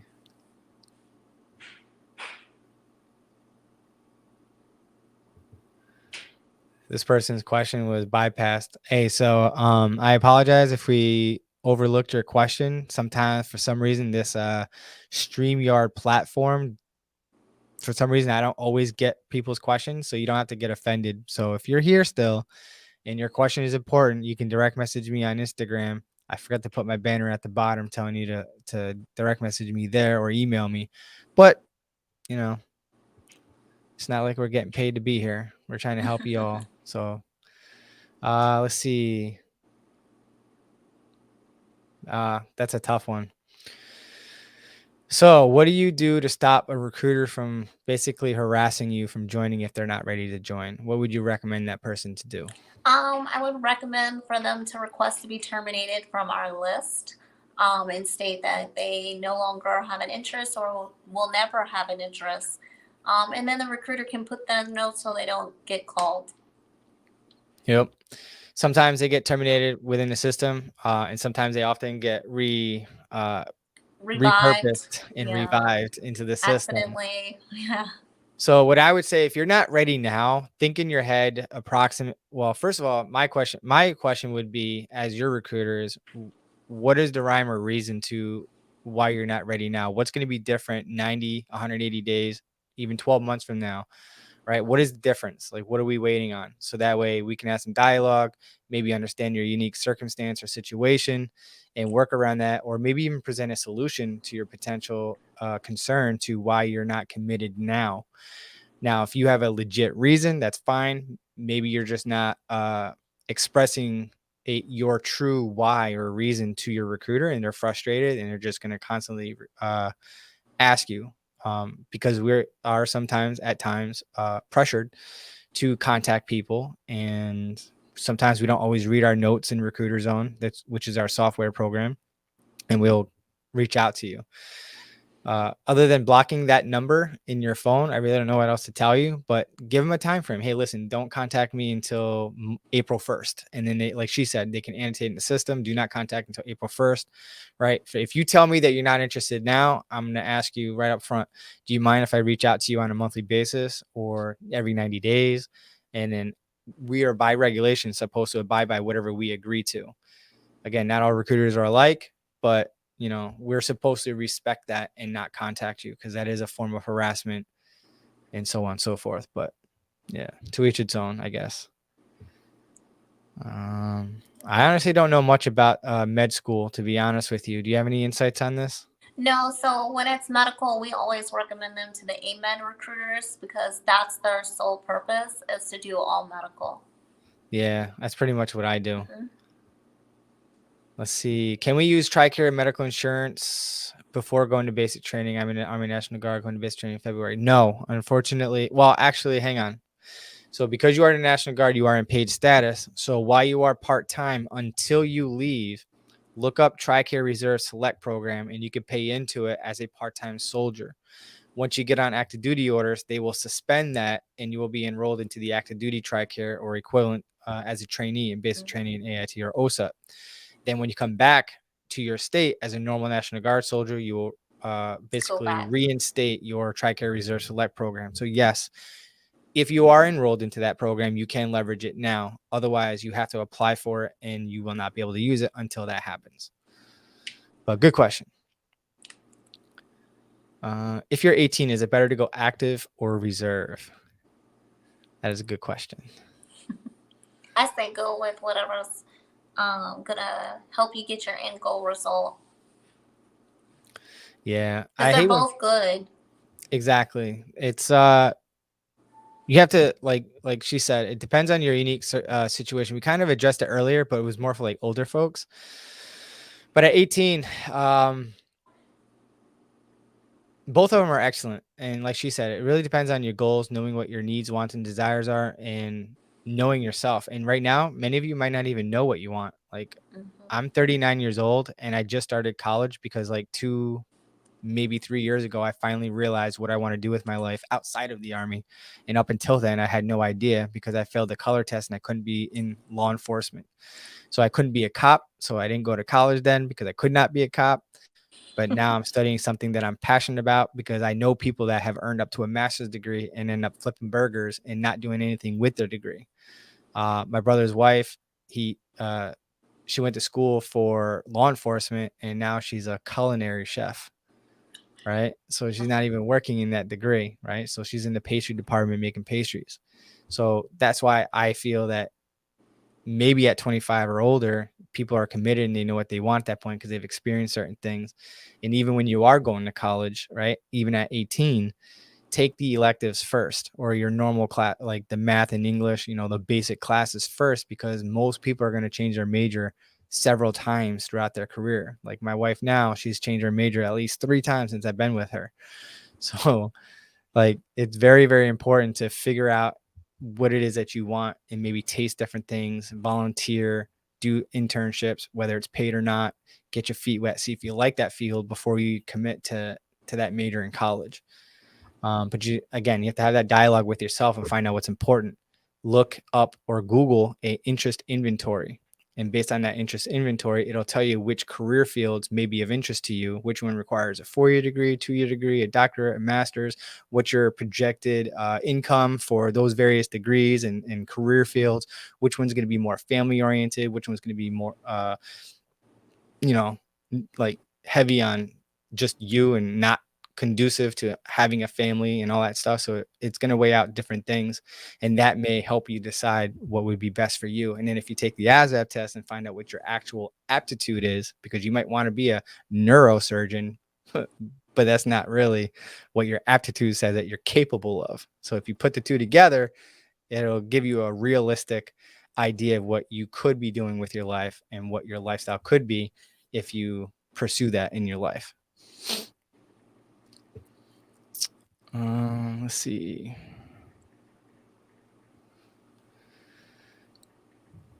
I think I know you want to get going. It's super late. And more questions keep coming. So I think we're gonna call it quits for now. Maybe I'll bring you on next month and we could do Yeah. this again, You'll make do it a that? monthly You'll let me thing. know when? 100%. Yeah, I think we should do this like monthly, maybe. I think it was Yes. good. Once a month, active duty, National Guard. I love it. Yeah, this is awesome. This is great. I loved it. Yeah. So for anyone who's still here, do me a favor. If you have any questions about the Army National Guard specifically, you can direct message me. My contact information is in the description area down below. I also put her Instagram, her phone number, and email address along with her name and where in Florida she is located. So you can reach out to her, ask her the Army Reserve and the Active Army questions and whatnot. Follow her, subscribe to her platforms or whatever. And don't be afraid to ask any questions. Obviously, be respectful, and we'll be more than happy to address your question. So if we didn't get to your question tonight, we apologize. We actually went overtime. I usually get done at 9 o'clock, so you got 2 hours and 46 minutes of our time. But they were So asking great questions. yes, we actually got some really good questions Yeah.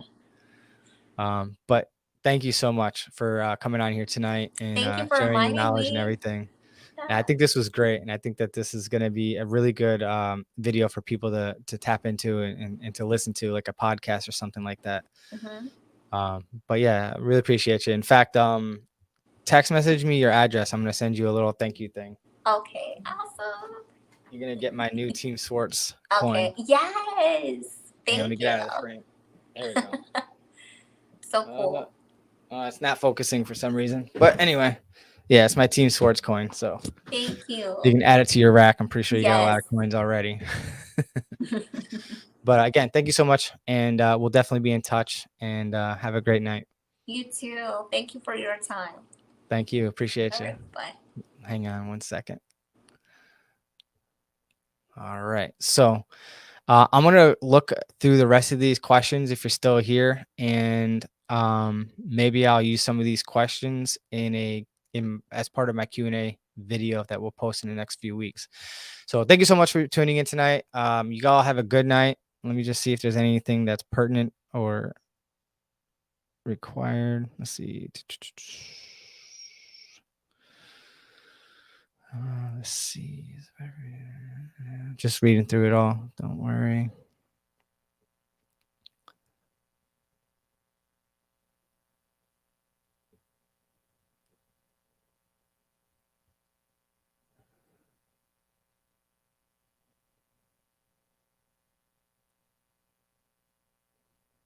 All right, so that's going to wrap it up for tonight. Thank you so much for tuning in.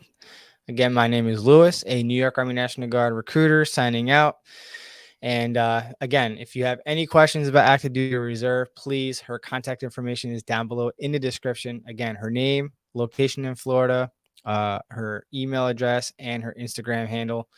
All right, definitely go follow her, and we'll see you next month. Thank you and have a great night. Appreciate you all. Stay blessed, be good, and dominate your day, as Here's a Drill likes to say.